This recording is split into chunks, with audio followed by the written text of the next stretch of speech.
So today I'm taking over the Baltimore Orioles for the next 10 seasons. The team over the last few years have done a really good job developing talent from their farm system, and when you look at the lineup, it makes sense. A lot of homegrown players. And on top of that, looking at this lineup, a majority of the players are under the age of 30. Actually, a majority of them are under the age of 28, which is insane to think about. So this team is super young. They still have one of the best, if not the best, farm systems currently in baseball. So there's still plenty of talent there to look forward to in the future. I just think when you look at this team, I think the pitching is going to be the big thing that could make or break them for the future. Potentially losing Corbin Burnes this offseason is going to be a huge blow. That's an ace that you can rely on every single start. I just don't know if the Orioles have that financial power to match with like the Yankees or the Dodgers or the Mets or any of the other teams. Grayson Rodriguez battled injuries. I know Kyle Bradish and Tyler Wells had elbow injuries as well, and they lost John Means, who I believe is heading towards free agency. I think his time with Baltimore is over. So looking at this team, I think these next couple of years are going to be super pivotal in what they do with their pitching staff, because like I said, offensive side of things look great. It's just depending on what they can do with this pitching. So that's where I'm going to step in. Let's go turn this Orioles team into a dynasty. All right, so let's talk about the team. Obviously, offensively looks great. Big question mark. Do I bring back Santander? Pitching, do I bring back Corbin Burnes? But a lot of these guys are under the age of 28, which is great because they can be with this team for the next 5-6 seasons. And I don't have to worry about spending crazy on contracts until they all become free agents within like 1, 2, 3 seasons of each other. Then I'm going to be in trouble. To avoid that, I've signed 2 extensions right off the rip. Adley Rutschman, basically what I did was I skipped arbitration for 25, 26, and 27. I basically overpaid there to ensure that he stays with us for 2 extra seasons because he would have become a free agent in 2028. So he'll be with us for 2028, 2029. He'll be 32, maybe 33 at that point. And then I feel like Samuel Basallo could potentially step in then. So that's why I kind of did a 5-year extension for Adley Rutschman. The second extension that I did was for Gunnar Henderson. At 23 years old, I gave him a 10-year extension for, I thought, a really good price at 21.6 mil. So he's going to be ours for the entire rebuild. And with that in mind, I'm trying to figure out what I want to do with these 2. And I kind of feel like I'm going to let them walk. I know. Like I already said, a lot of our young talent is going to become free agents within like 2 to 3 seasons of each other. So I have to be really smart with who I'm giving extensions to, how much money I'm spending, how big of contracts I'm giving out. I've just got to play it really smart. So Corbin Burnes, even though I know I could probably get 3-4 seasons out of him, he wants 30 mil. And there's the proof, 29.2 over the next 5 years. I feel like if I go down, he'll probably want less, but I just feel like let's be smart. Let's see if we can get somebody else. On top of that, I've already tendered a qualifying offer to him, so we'll get some sort of compensation back if he does sign with another team. Santander doesn't want a lot of money at all. He actually wants like a very cheap deal. I just feel like with Kobe Mayo in the farm system, we could get similar production. He may not hit 35 seasons in the first, or 35 home runs in the first season, but I definitely have faith in Kobe Mayo as our DH moving forward. So I just feel like let's let Santander go. He's not going to really improve too much more, and I'd rather just give the ABs to a younger player that will develop over time. Speaking of young talent, we've got Samuel Basallo who can play catcher and first base, and that's kind of why I was going with like a 5-year deal for Rutschman, because I feel like at that point, Rutschman's probably going to start to decrease. Basallo will probably be hitting his prime.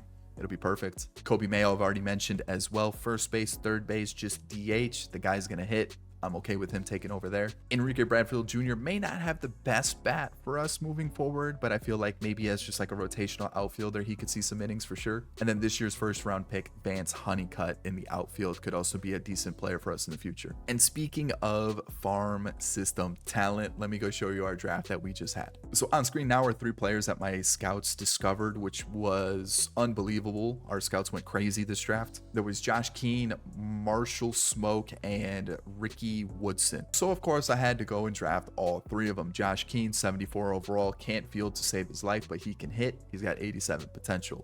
Warner Booth was our competitive balance / compensation pick. I'm not too sure which one it was, but 94 potential. I like that. 89 potential for Marshall Smoke. He's 71 overall. 85 potential for Ricky Woodson. He's not really too exciting when you look at his attributes, but you know what? Not bad. 87 potential for Chad Presley. Daniel Yabu's got 93 potential, and then Escobar, the relief pitcher's got 76 potential. Overall, a great first draft. But then this draft class was just juiced in general. One generational talent went to the White Sox, so there's Porter Knight.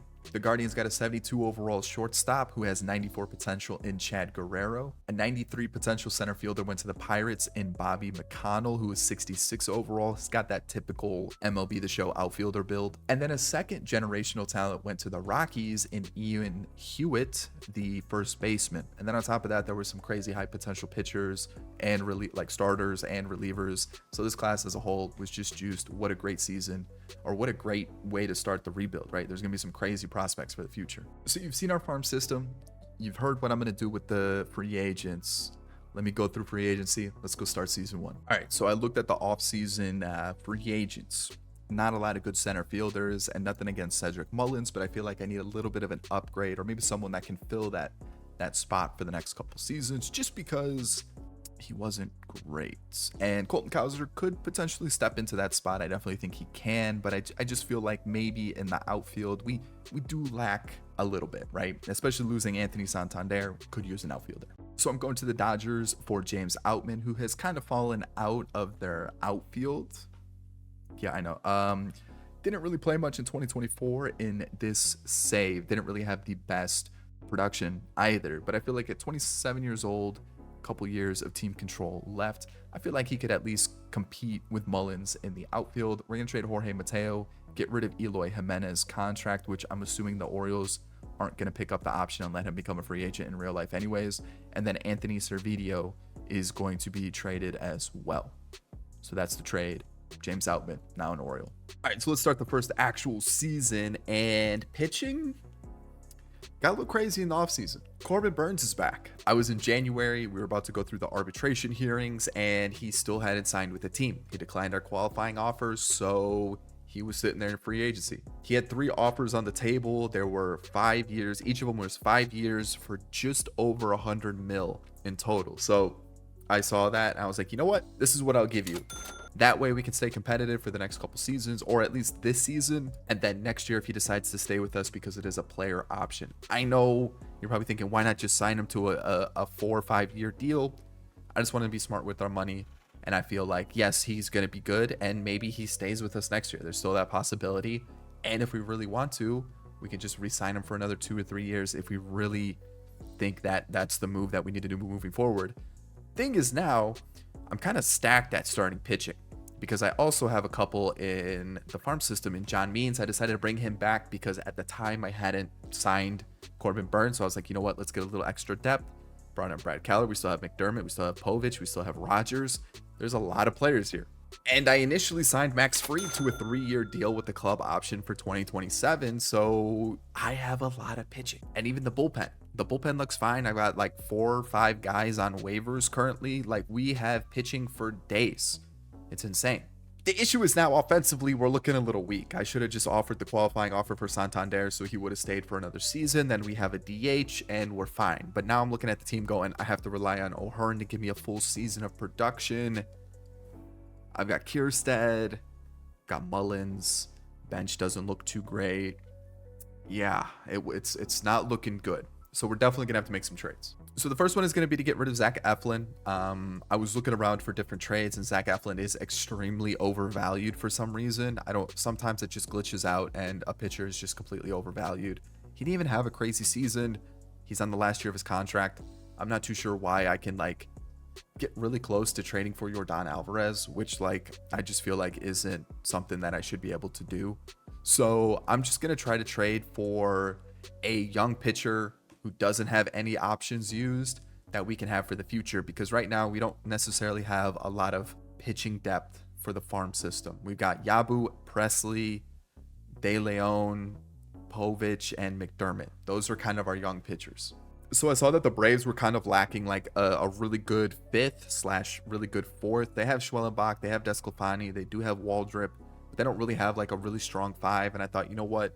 They'd probably make a move for a pitcher knowing that they could. So what I'm going to do is I'm going to take their recent draft pick, Cam Caminiti, and then I'm just going to throw in a young reliever in Johnny Long, and that's going to be the trade.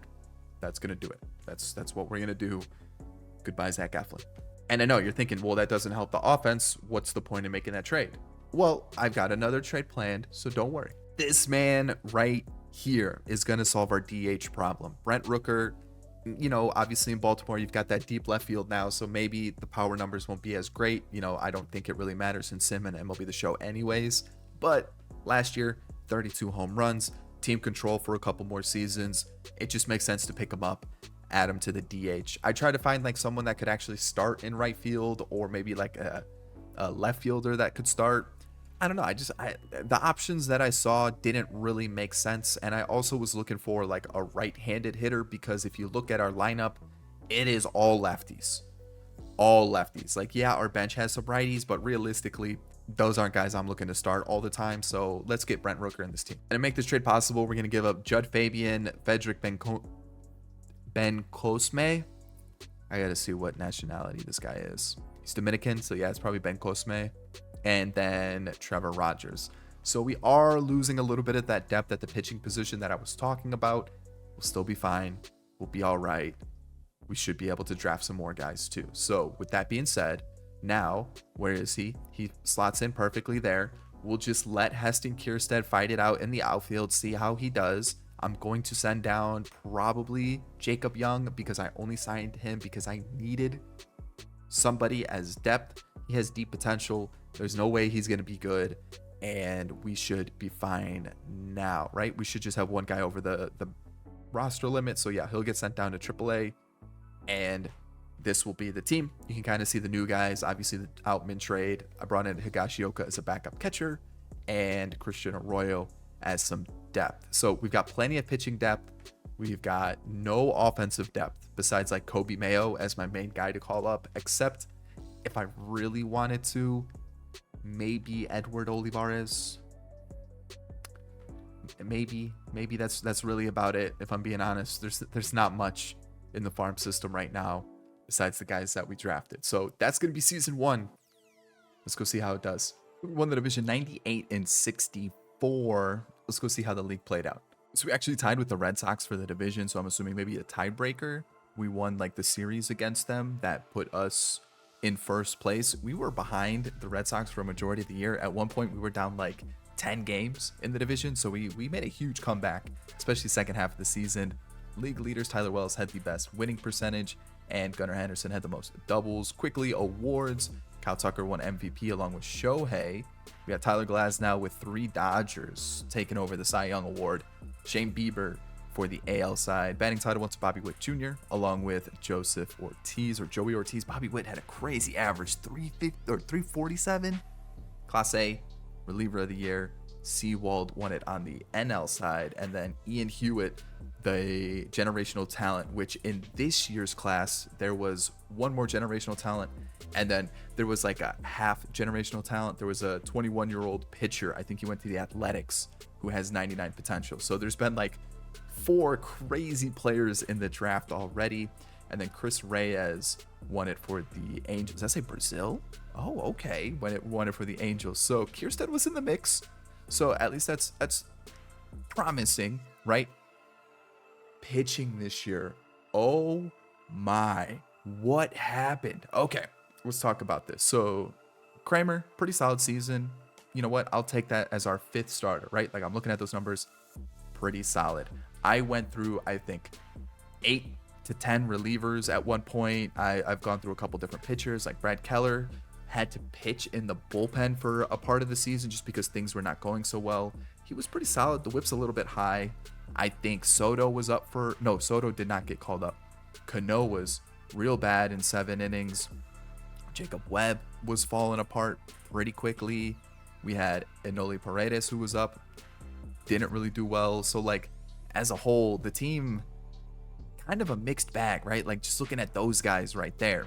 Grayson Rodriguez had almost a 7 ERA at one point as a starter. I sent him down to AAA. He came back up, got the ERA down a little bit, but good Lord. And then Cionel Perez is not supposed to be up, but you know what? I'll let it rock for the postseason just because things have been so messy. I mean, look at Keegan Aiken. We got Sir Anthony Dominguez, whose potential went up just based on the fact that he had a good season. I think in AAA he had like a sub-1 ERA the whole time. I'll take it.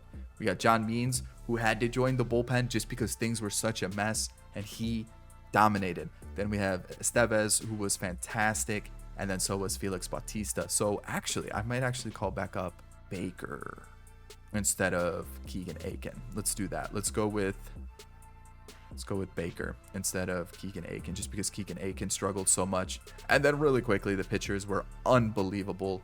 Burns was great. We got Kyle Bradish. That was fantastic. Tyler Wells. I keep wanting to say Taylor Wells. Tyler Wells. And then Max Fried. All 4 starters under 3 ERA. This was the reason our team actually made the postseason. Those guys right there. Just because the bullpen was such a mess. Oh, man, it was gross. All right, lineup wise, the big issue was center field. That was kind of the issue heading into the season. I knew that was going to be a big question mark. Jacob Young got a couple ABs. Cedric Mullins hit under 200. And James Outman also didn't really do much with his opportunity either. So again, probably in the market for a center fielder. That's just kind of the area I'm looking to improve immediately. Ryan O'Hearn delivered off the bench as our main bench bat. We got Christian Arroyo, who was pretty good too. Looks like he was another main contributor off the bench. Higashioka as a backup catcher. Ramon Urias was another okay-ish, just not a lot of power off the bench. And then, like I said, Jacob Young was up for a little bit too. I don't think Olivares got called up. Yeah, like I said, center field was kind of a mixed bag this year. I kept my eye on Kobe Mayo. He developed a little bit, but also like not as much as I was hoping. And then this guy is just absolutely destroying baseball. So he might be up fairly soon. Gunnar Henderson, for some reason, is regressing, which is not great considering I signed him to a 10-year extension, but he had a great season. Jordan Westberg, I don't like that. Brent Rooker hit 38 home runs. I like that. Mountcastle, for some reason, the CPU sent him down. It's not a terrible season. It's not a great year, but that's not a reason to send him down, especially when you look at like Cedric Mullins hitting under 200. We got Adley Rutschman, who had a really good year with 31 home runs. Colton Cowser, 22 home runs. I really hate that when you cycle players, it automatically resets the attributes sometimes. Kierstead, I'm looking for a little bit better, but we'll see how much he progresses over the next couple seasons. Jackson Holiday had a pretty good season hitting 280. And then Cedric Mullins, like I said, was pretty bad. So we do have, Keane, who could be called up. It's just he can't field. So I don't really know if it's really worth bringing him into the team just yet. And I do have Brent Rooker. So like that maybe was like hey, I don't really need to bring in Brent Rooker when I have Josh Keane. Could I maybe move Keane to like first base? Is that something that could be a possibility with Mountcastle potentially becoming a free agent in a couple seasons? And then our other guys here, like Booth went up to a 64. I think he was a 60 at the start of the year. We've got Smoke, who's up to a 73. Beavers up to a 72. Basayo up to a 71. Honeycutt's up to a 77. So we had some decent growth. Bradfield Jr. up to a 68. I'm liking what I'm seeing there. It's postseason time. Lineups are all set. Let's just see how it goes. I don't feel great about it just based on the whole bullpen and like sketchy offense, but it might work out. Who knows?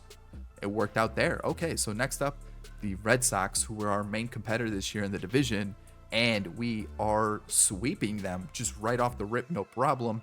And let's just quickly see what the Diamondbacks have for a World Series lineup. Any new additions? No. Pitching wise, is this just the Diamondbacks? I think so, right? That's just the Diamondbacks. Like, I feel like, let's see how it goes. Game 1, we lose. Okay. And 2. We do win the 3rd, thankfully. Are we really going to lose this, huh? No, we're not dead yet. We're not dead yet. Game 7. We came back to win World Series in season 1 of the 10-year rebuild really quickly. Who was Ryan Mountcastle? That was our MVP. Playoff MVP went to the youngster Jackson Holiday, who hit 375. Love to see it. I saw Corbin Burns had like a 0 ERA heading into the World Series. It looks like our starters carried the team. Max Fried, I think, had 1 bad start, so I'm not going to really... Infinite ERA for Dean Kramer? Come on, man. Really? I'm liking what I'm seeing from a majority of the bullpen. And then really quickly as we fly through this, Brent Rooker had a tough postseason, it looks like. Rutschman did too a little bit. And so did Cedric Mullins. So like I said, center field, probably my target this offseason. Let's see what we can go do. All right, let's start season 2. I'm feeling pretty good about this. I'm liking what I'm seeing. Let's start with our draft picks. Get those out of the way. I'm not going to show you pick number 6 in the draft, or round number 6. Deep potential shortstop. Don't worry about him. He was not good. This was round number 5. We've got Frankie Fransky. Yeah, what a name. So he's a player. We'll see if he ever makes a debut. In the 4th round, we got Hoyt Corona out of Massachusetts, probably a guy you'll see later on in the rebuild.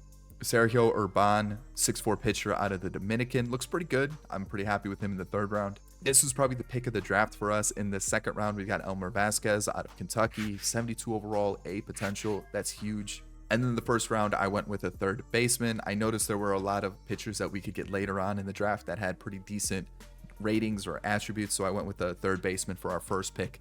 He doesn't look bad, not a lot of speed, decent fielding, okay hitting stats. 5'9" at 3rd base. What is he, Nick Madrigal? I doubt I keep him at 3rd base, probably move him to 2nd. If anything, we'll see what happens. This was the generational pick in the last draft that went to the Marlins, Billy Pearson. And this was the other one that is, I guess you could call him a generational pick because he does have a 99 potential, but he is older at 21. So again, 2 99 potential players that have pretty high overalls. And just so you can kind of get an idea of what our top 20 is for our organization, this is kind of what it's looking like. So we've got some pretty decent looking prospects so far. I'm pretty happy with it. I would like to get Kobe Mayo into the lineup somehow. It really just depends on what happens with Mountcastle. So let's go and see what the lineup's looking like after all that. So we'll start with Corbin Burns. He decided to pick up his player option. I'm okay with that. We have the money to do it anyways. We have like 35 mil in the budget right now, so it was fine. I think the big question mark is what's going to happen after this year. Maybe we could turn to someone like a Cade Povich to take over the 5 spot. We just bump everybody else up a spot if Corbin Burns does leave. I'm thinking about potentially making Chase McDermott a reliever. I just feel like that's the best way we're going to get him into the team. Brad Keller's back. I decided to sign a bunch of relievers this offseason. So we got like Ferguson, Jake Junis, brought all these guys back just because our bullpen was such a question mark last year. I wanted to have options available. So with that being said, this is what our bullpen's looking like. We've got Dean Kramer here. He could definitely slot over here. Maybe Tyler Wells moves to the bullpen. Tristan Beck in the Rule 5 draft. I decided, hey, let's just stock up this bullpen. Keegan Aiken's back. Brian Baker's back. John Means is going to be a reliever for us now. I know I just need the arms. Carlos Estevez and Felix Bautista. So a lot of familiar faces, a couple new ones. JT Realmuto is going to be like our veteran backup catcher. I thought those numbers versus lefties looked okay. He hasn't been fantastic, so we'll see what happens. It costs $6 million. It's a backup catcher. James Outman is going to face lefties for us in the outfield, which means we needed somebody to face righties. And that's going to be Josh Lowe. And to be honest, he hasn't been great, so I understand why the Rays released him in the first place. It was $2 million. We don't have an option for next year, so he's going to be on the team. But let's just see what happens. His attributes versus righties don't look terrible, so we're just going to do a little platoon situation. Other than that, the team is the same. I also did sign Spencer Torkelson, so there's that. 2-year deal. We'll see what happens. And the reason I'm not too worried about the center field spot is because Vance Honeycutt looks extremely similar to James Outman currently. I mean, like, the big difference here is the discipline. If we're being honest, like, there really isn't too much of a difference. I guess contact versus lefties too, maybe a little power versus righties. So I'm going to let Honeycutt take everyday at bats in AAA, let him develop a little bit more, and realistically, he probably takes over next year. So we have our solution there. So yeah, that's the team. We're ranked 4th. We've got plenty of budget moving forward. We're actually looking pretty good. We're coming off a World Series. Let's get through season 2. Season 2's over. As you can see, we are the 1st seed. And let me show you why. 108 wins, sub 3 ERA, 260 average. Our best player was a pitcher in terms of like league leaders. I accidentally had my mic muted, so I've already like recorded this like end of season section, and I looked over and I saw my mic was muted. So I did the league leaders, I did the awards, and I got halfway through the pitching, and then I saw my mic was muted. So take 2. So here we are. The big thing was the wins and everything. Like, Max Fried was nasty. And then the award that we won was nothing. We didn't get a single award. Marcelo Ozuna won MVP, just beating out Brent Rooker. Disappointing there. Really unfortunate. Brent Rooker, unbelievable season, though. 44 home runs. And what did I do? I gave him an extension. He wanted $6.3 million. What? So I front loaded it. So by the time 2029 comes up and we still have players starting to become free agents, we have a little bit of flexibility. It's a team option for that last year too. So if he starts to regress, we can let him go. It's going to be interesting because he's not a great fielder. Our outfield is pretty stacked. And also, like, that DH spot is going to be very, very difficult because, like, there's a lot of good hitters on this team now. you're going to see in a sec. But Ohtani won it on the MVP on the NL side. Vladdy did sign for the Dodgers, which is unfortunate. I think it was like 16 mil. Yeah. We've got Bailey Ober, who beat out Max Fried for the Cy Young. Michael King won it on the NL side. Jung-Hoo Lee and Aaron Judge were the batting title winners. Griffin Jacks and Jeff Romero, relievers of the year. And then Rookie of the Year was the generational talent for the Marlins, along with Kyle Manzardo. Again, this draft class was juiced, so I don't know if this save file is just like crazy with the prospects. There was like 575 overall players and higher with crazy potential. It was insane. I'll point them out next year if I remember. So yeah, that's the squad. I pointed it out. We won 108 games. The team was just absolutely mashing. Pitching wise, big disappointment in Tristan Beck. Potential went down. Had a really bad season. I'd probably still keep him just as depth moving forward because he could still grow, but he just wasn't as good as I was hoping. Kate Povich did have a 4-inning outing as a long reliever. Kind of tough to judge him on 4 innings though, so it'll be interesting. Again, players are developing though, so I'm really liking that. Our bullpen still has plenty of depth.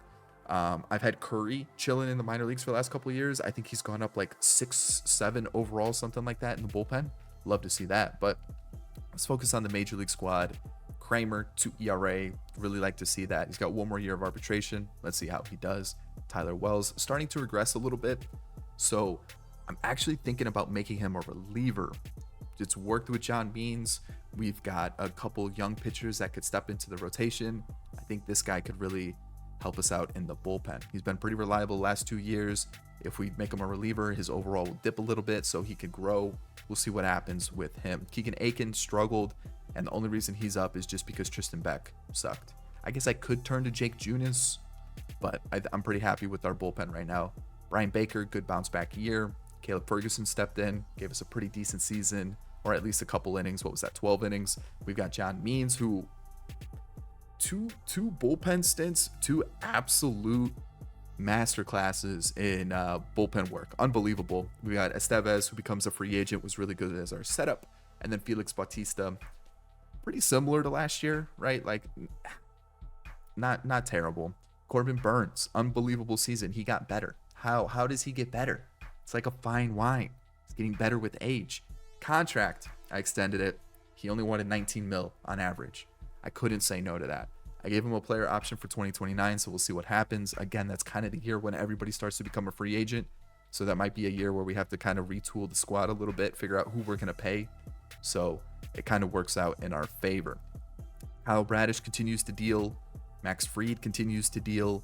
And Grayson Rodriguez, huge bounce back year. Really quickly, Honeycutt got a September call up, and I added him to the 40-man too late, so he can't be part of the postseason squad, which sucks because we could actually use an outfielder. He was great. He was really good. So he's a guy that I'm going to keep my eye on. Looks like he hit lefties really well this year. But the issue is Dylan Beavers also developed like crazy, got B potential this year. Then Josh Keane is up to an 82. This is basically Brent Rooker 2.0. I don't know how we're going to get all these outfielders into the team. Marshall Smoke developed very well. Our outfield is loaded. I might need to trade somebody, maybe for like an infielder. Maybe. Because a couple guys are leaving me a little uncertain. Kobe Mayo developed a little bit. He got 18 ABs in September. Didn't really do great, but I definitely think he's a guy that I can rely on moving forward anyways. Basayo's developing really nicely. And then a couple guys in the farm system. This guy sucked. This guy was terrible. He was better than last year, but he still sucked. So our major league squad, O'Hearn had fewer ABs, but still got on base and still slugged, so I'm happy there. Arroyo continues to be just a good average hitter off the bench. Real Muto regressed, but still hit very well. I'm pretty happy with those numbers off the bench. Urias was whatever, not great. And then Olivares was coming up because Josh Lowe sucked so much. So there's that. Gunnar Henderson was fantastic in the leadoff role. We've got Jordan Westberg, who was a little bit of a disappointment this year. He's one of those guys where I don't know how much more he's going to grow. Could potentially need a second/third baseman in the future. So that's kind of why I'm thinking maybe we trade one of our outfielders. Brent Rooker, I'm keeping him. He's not going anywhere. Colton Cowser, a little bit of a unfortunate season. He had like the reverse sophomore slump, like a junior slump. I mean, he still hit 23 home runs, still had almost 30 doubles, but the numbers were a little disappointing. Not terrible, but a little disappointing. Adley Rutschman, 99 overall now, still hitting fairly well. We got Mountcastle in his contract year. He was hitting like 240 around the deadline, and then just second half just mashed. Got it up to 270. The OPS went from like 740 to 816. And like, I know that the average being 240 isn't the worst, but this man turned it around the second half. And the thing was, I was thinking about Kobe Mayo just stepping in his spot. So maybe Mountcastle moves to the bench, takes over the O'Hearn role, kind of that veteran off the bench for us, and we'll see what happens. Jackson Holiday, kind of a sophomore slump. That's perfectly fine. But OPS kind of in the same spot, so we'll see what he does moving forward. 21 home runs, good number. Heston Kierstead maybe gets a starting spot next year. We'll have to wait and see. And then Outman, a good bounce back season, good average, good on base percentage. OPS is almost 800. Pretty happy there. That's the team we're going to rock with for the postseason. Can we go back to back? Let's see. Take it on the Astros. Okay. 1-1, 2-1, and we win. That's good. That's good. I like to see that. Back to Burns. He loses again. Oh, we lose back-to-back games. That's not ideal. And it comes down to game 7. Max Fried, we're into the World Series against the Dodgers. And like I said, they did sign Vladdy. Let's see, any other new additions, though? Endy Rodriguez and Casey Schmidt. Interesting. Okay. Pitching looks, I mean, Alcala's new, but basically like a Dodgers pitching staff. They still kept Jorge Mateo when we traded him to them. And Grayson Rodriguez, man, these two are really sucking it up, huh? So maybe we go like that. I think that's what we do. So game 1, Grayson Rodriguez, start us off right. That's a good start. Corbin Burns, I need you. I need a good bounce back outing. All right. Max Fried loses. Kyle Bradish. Maybe we go.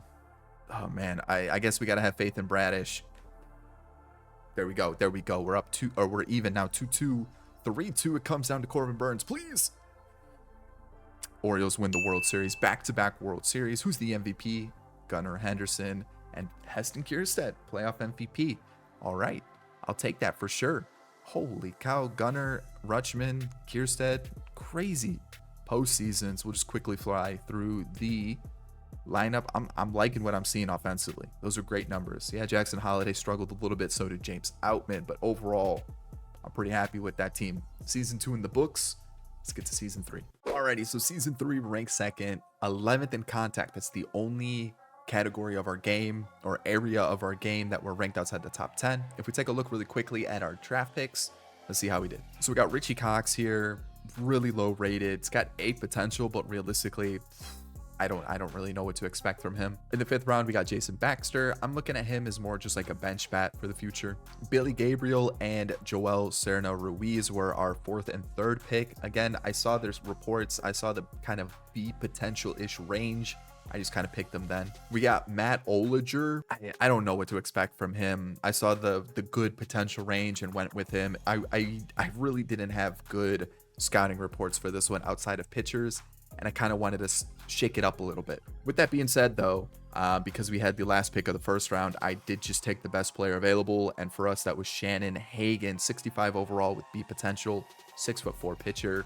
There we go. So just to give you a quick little idea of what our top 10 is looking like, or top 20, I should say, for the prospects. A lot of guys that we've drafted, a couple guys that we've acquired as well, but for the most part, I'm liking what I'm seeing here. Some good names for sure, some good development also. Let's talk about our team. I'm going to try using the depth chart for once, see if you guys like this view. I don't necessarily like it because there's not really a good way to show like pitching or center field, because if you highlight the pitching, it covers the center field, but if you highlight the center field, it kind of covers like who's the top pitcher. So with that being said, the thing I want to point out the most is our starter Max Fried, and also basically our entire bullpen become free agents at the end of the year. So that is a huge area of concern come the end of the season. But as you can see, this is what our starting lineup: Cowser, Outman, and Kjerstad in the outfield. Mayo at 3rd. Jordan Westberg got moved to the bench. And then we have Gunnar Henderson, Jackson Holiday, and Mountcastle. I brought him back on a 3-year deal, each year for $5 million with the team option for that last season. Either he can be our bench bat veteran, or he can stay at first base depending on how he produces. I wanted to make a trade, and that was for the recently be potentialed outfielder Dylan Beavers. One, we know that his potential is somewhat capped, right? He could continue to develop, but he's also just another left-handed bat, which we don't necessarily need, and another outfielder that we don't necessarily need, right? We're so stacked at outfield right now.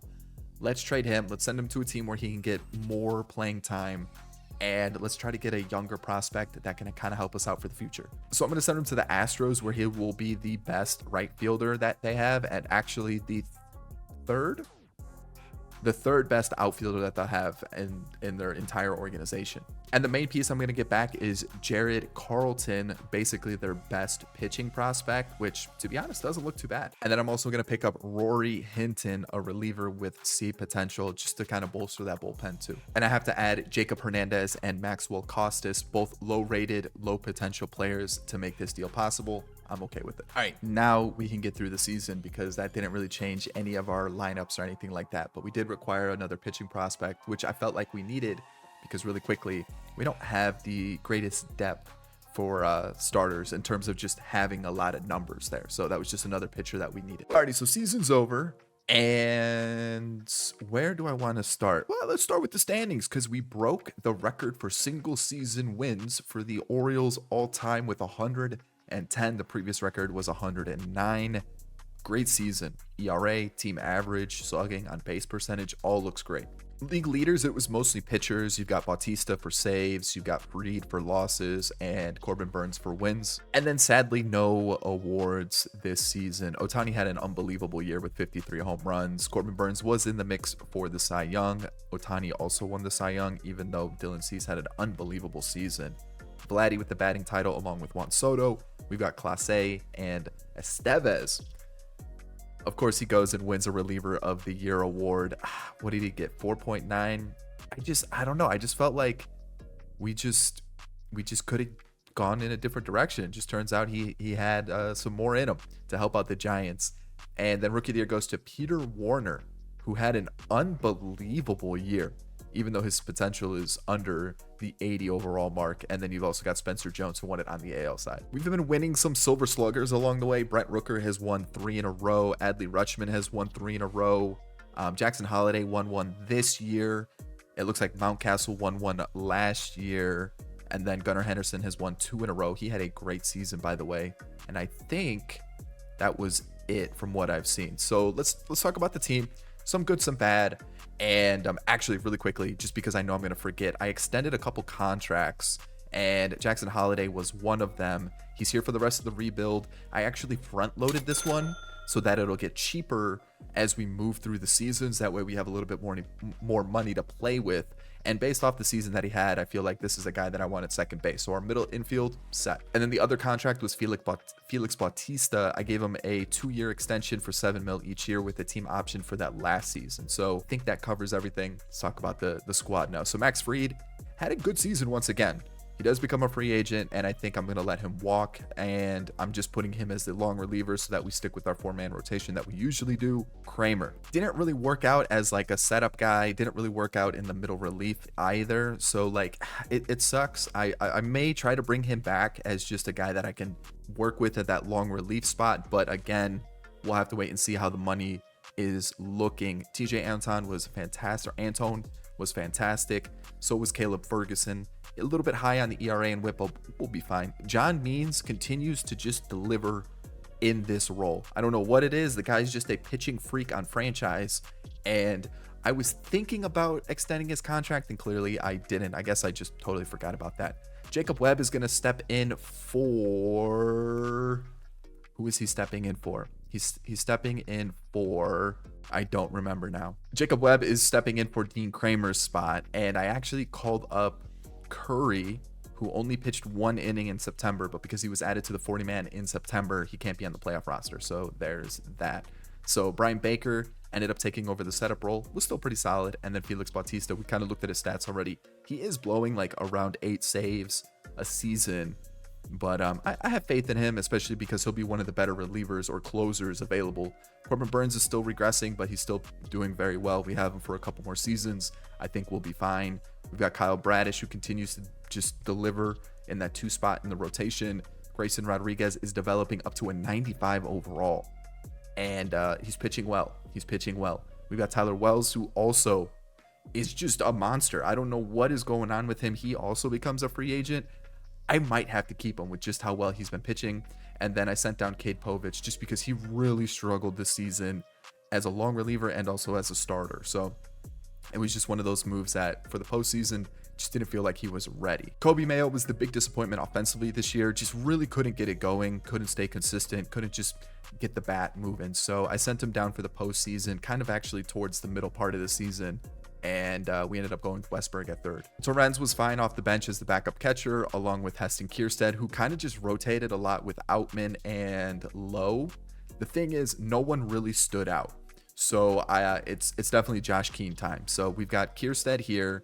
We got Vidal Brujan off the bench as well. And then Christian Arroyo there. And then Josh Lowe also got some starts, and he was way better as a bench bat. He was hitting close to 300 as a bench bat. I threw him in the starting lineup, and this is what I got. So yeah, Gunnar Henderson continues to deliver at the leadoff spot. He is our leadoff hitter for both. So that just kind of gives you an idea of how well he is producing in this one spot. We've got Colton Cowser, who is regressing, which is unfortunate. Like, he actually had an okay season. Like, I'm okay with those numbers, but he's regressing. Brent Rooker is also regressing, but he had another phenomenal season. Love to see that. We've got Adley Rutschman, who's still a 99, hitting 30 home runs. Mountcastle putting up good numbers. I'm okay with these numbers for sure. We've got James Outman, who was probably one of our more consistent outfielders that rotated in and out of the lineup. And then Jordan Westberg ended up taking over for Kobe Mayo and was very good season from him.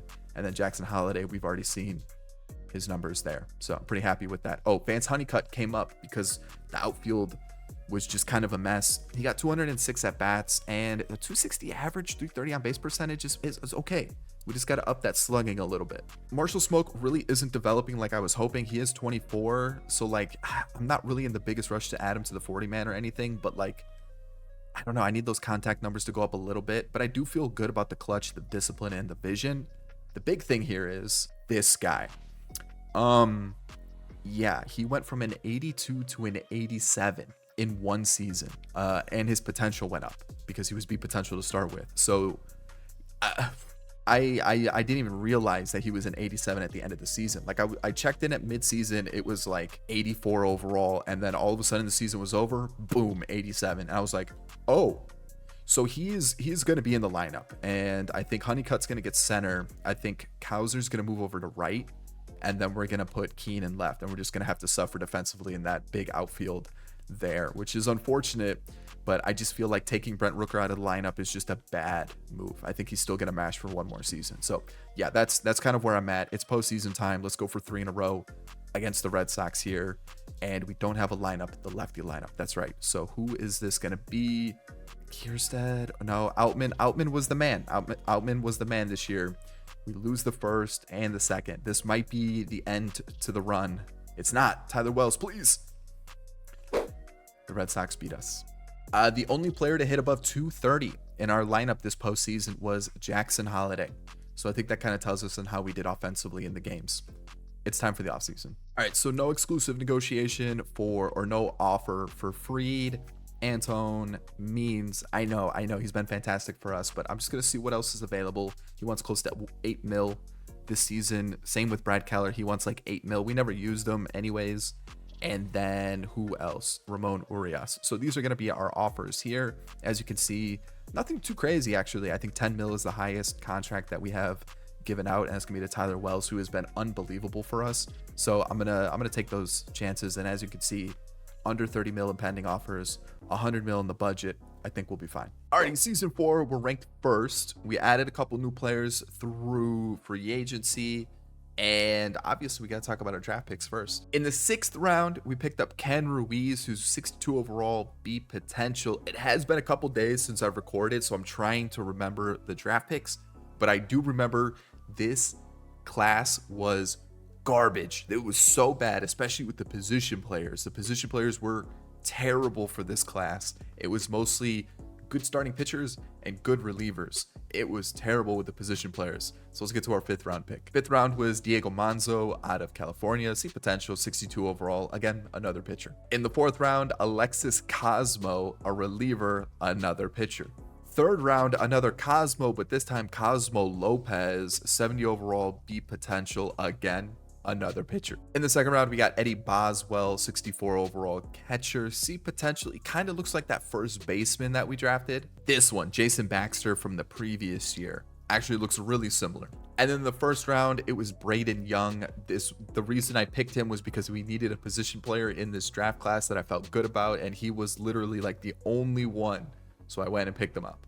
So as 3rd baseman, switch hitter, honestly doesn't look too bad. So I'm pretty happy with this pick. For free agency, I picked up Vaughn Grissom. I saw he was an available free agent as I hit the arbitration hearings, so I decided to add him for a little bit of depth. Next up, I added Chris Bubik or Bubich. I think, is it Bubik? It might be. He's 30 years old. He's coming off of 3 actually really good seasons. I picked him up. It was expensive. It was $9 million per season, but you know what? Good lefty reliever. Then I added another reliever to the bullpen, Will Vest. I think this one was also a 2-year deal, $6 million. Again, been fairly consistent throughout the entire rebuild. Pretty happy with this one. Offensively, we added Brendan Rodgers to help us out off the bench. Good numbers versus lefties, and it was a 1-year deal, $4 million. He hasn't been amazing, but again, it was just for some depth. $4 million, not bad. And this was the big acquisition this offseason. It was Christian Javier, A potential, 87 overall. He's still only 31 years old. Picked him up for 3 years, $12 million. I think it's a pretty fair deal. And the reason I did this was because budget was a little tight for the first time in this rebuild. We only have 10 mil available in the budget when I normally was sitting around like 30. And it's just because we've been adding, kind of bigger name players to the squad and also signing extensions and everything like that. Big thing is after the season, we do have some player options, some club options, and also just some names becoming free agents. So within the next couple seasons, you can kind of see in the corner, salaries are going to start to decrease pretty heavily, but that means players are becoming free agents. That means we're going to have to start paying people. So this is kind of like crunch time to figure out who's going to be sticking around and who's going to be leaving the team. So as you can see, Josh Keane has joined the lineup. He's in the 5 spot right now, probably will move up throughout the season.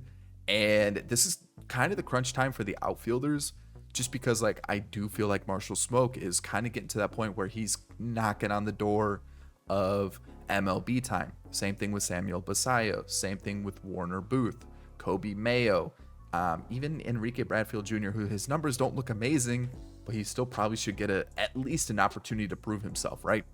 And who else do we have down here? We've got Paul Winkler, who we drafted a few seasons ago. So there's definitely those guys there.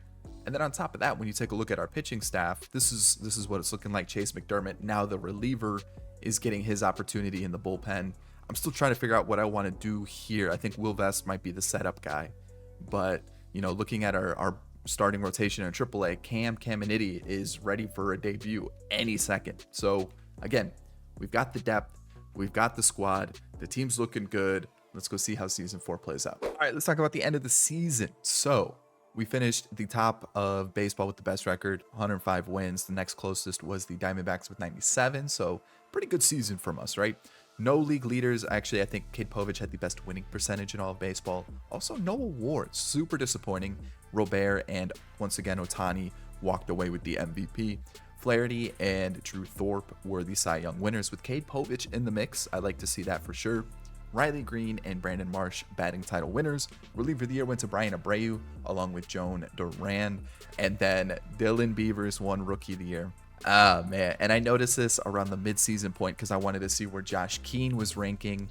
And I saw Dylan Beavers was also in the mix, and I got super disappointed. But let me show you the NL really quick. It was Carson Benji, or Benj, the real-life Mets player. But Dylan Beavers, looking at his attributes, they don't look like crazy good or anything. But he had a good season, just a really, really good season. So we kind of know he's at his overall point because he just recently hit B potential, but we'll see what he can do. Steve Hamlin was also in the mix for the Royals, and then of course our guy Josh Keane, where he was toe to toe with Dylan Beavers the entire season, and then that second half of the season he just kind of cooled off, and that's kind of what led the him falling to third. So there's that. Pitching rotation, we'll kind of go through this quickly. Corbin Burns really struggled. I took him out of the starter role, put him into the long relief role. and that actually made it better. He only had 20 starts this year, probably a few too many, but he had almost a 6 ERA. His whip was hovering around 1.5, 1.6. Took him out of the starter role. He got it down to a more respectable season, but with that player option of 16 mil, I 100% expect him to pick that up. So we will definitely be trading him this offseason. Tyler Wells has been super consistent for us the entire rebuild. We did sign him to a 2-year, 20 mil contract. So we have a team option for this season, or this upcoming season. Honestly, I might pick it up. He's been super reliable for us. I'll have to think about it just based on like what other pitchers we have and, you know, the money situation. But this guy's been really reliable no matter where we put him. So pretty happy to have him on the team. Caleb Ferguson struggled this season for sure. We've got Chris Bubik, who did not. That was good to see. Same thing with Chase McDermott. First year in the bullpen in the majors, and he delivered. What a season from him. Brian Baker was fantastic, along with Will Vest, who was very good also. And then Felix Bautista did Felix Bautista things. He's going to give us 40-some saves with the 4 ERA. If we take a look at our starters, Christian Javier was very solid as he took over that number 1 spot in the rotation. You got Grayson Rodriguez, who was also very good with the 2.75 ERA. He also could be in that first spot of the rotation argument, along with this guy, Cade Povich, really good season. And then Kyle Bradish, who around a 4 ERA, to be honest, I'm pretty happy with that. Cam Caminiti did get a debut this year. He took over for when Burns went to the bullpen, got 11 starts, just really struggled this season, so we'll see what he can do. He's still only 21, so he's got room to grow. These two kind of struggled this year in terms of Kierstead and Outman. They're both similar overalls, both similar ages too, but I mean, Kierstead only got 13 AB, so I kind of feel like he's judged harshly on this season. To be honest, he's been kind of hovering around a 700, high 700s OPS. So like, I feel like he'll be an extra outfielder for us. And then James Outman had a really weird season, had 100 ABs, had 1 more walk than he did hits. So yeah, there's that. But we also have Smoke. We also have Booth, who's close to being MLB ready. Winkler, who's also close to MLB ready. Basayo, who's close to MLB ready. So like, it's starting to get a little tight for MLB position spots. So Honeycutt not in the lineup for the postseasons to start. He had just an underwhelming season. It's not a bad year. I was just expecting more. Mountcastle, this was kind of something I expected, where he would slowly get moved out of the lineup. Again, not a bad season. Brendan Rodgers, Vidal Brujan, and then Luis Torrens. That was our bench. Lineup-wise, Gunnar Henderson just continues to rake in this leadoff role. Jordan Westberg is heavily regressing, so this is an area I'm looking to improve that third base position. We do have a couple options though. Kobe Mayo can move there full time. We do have Winkler. We can move some pieces around, but yeah, he's definitely a guy that looks to be upgraded fairly soon. Josh Keane, we talked about him, had a good season though. 21 stolen bases with 57 speed. Okay. Adley Rutschman has 1 more year on his contract. We have the team option at 14 mil. I'm 100% picking that up. That's just too good to pass up. I did forget to mention I extended Josh Keene's contract. He wanted 8 mil for a 6-year extension. So basically what was going to happen was it was going to be arbitration for every year, and he became a free agent in 2034, which was the last year of the rebuild. So I just kind of did like the Brewers did with Jackson Chourio, gave him an extension to cover up the entire year of arbitration, every single year of arbitration, and he's with the team for the whole rebuild now. Brent Rooker is also heavily regressing. He put up a fairly good season still, just not as good as previous years. We do have a team option. I'm going to let him walk. Jackson Holiday still had a 356 on base percentage, so I'm okay with the season, even though it wasn't as good as it was the previous year. Colton Cowser still put up a respectable year for sure, with a 260 average almost and an 821 OPS. And then Kobe Mayo came up again, got closer to that 800 OPS, so I feel like he's starting to put together some good attributes, some good ABs. I think he's a guy we can put at first or third. And then look who has made his debut. 50 ABs, and he mashed. So I'm going to give him the playoff run, see how he does, and then back to the top of the lineup. So postseason, realistically, not feeling too great about it just based on how the season went offensively, but our pitching's been good, so maybe they can carry us through. So next up, we do have the White Sox. I just got to see their lineup, because if they're in the postseason, something's going right. That's right, they did have the generational talent. They had that really good left fielder.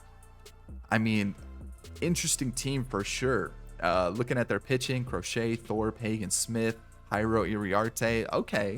Okay, so really quickly, let me just get my pitchers set up, and we should be good to go now. So here we go. Oh no.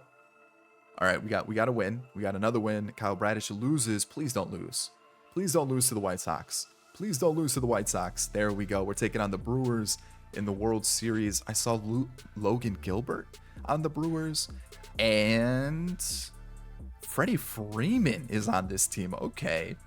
Anything else that's a little shocking? Luis Garcia, Logan Gilbert. Okay.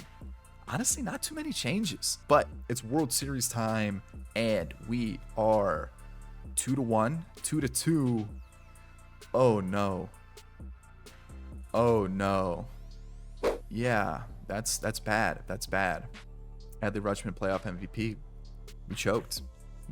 We had a 2-0, and we just fell apart. Jordan Westburg, yep. It's good to see a sub 200 average. Offensively, it doesn't look too bad though. There's a couple yikes, but not too bad. But just the pitching didn't show up this time, and they got absolutely rocked. Yeah, okay. So we might need to make some changes to the pitching staff. That might just be something that needs to happen, what we've got going on. So we only have around 90 mil. This is one of those years that is going to get a little tight with money. So we got to be smart. So I'm going to decline this option. 5 mil on the bench. I don't really know who else I would have to step in right now. So he's gone, right? Let's see here. Booth could step in. Torkelson if I really wanted to. Winkler, I'm not sure about that one. This one was 7 mil. This is definitely a pickup. This one's definitely a pickup. And honestly, I might just let a lot of these guys go, because I'm feeling like, you know what, we can just sign guys that are similar. Kyle Bradish, I think I'm also gonna let walk. How much does he want? 10 mil's not bad, but I feel like I would rather just spend 10 mil on Tyler Wells. And then Mountcastle at 5 mil as a bench bat, not too bad. And then I'm going to decline Tyler Wells' player option, and I'm going to offer 1 year 9 mil, because that was what he was asking for. So then everybody else is going to become a free agent, and we're going to see what we can do with this team with a little bit more in the budget now. Alrighty, I'm still in the offseason. We've got 2 players to move, Corbin Burnes being one of them, and the other one that's in his last year of arbitration, James Outman.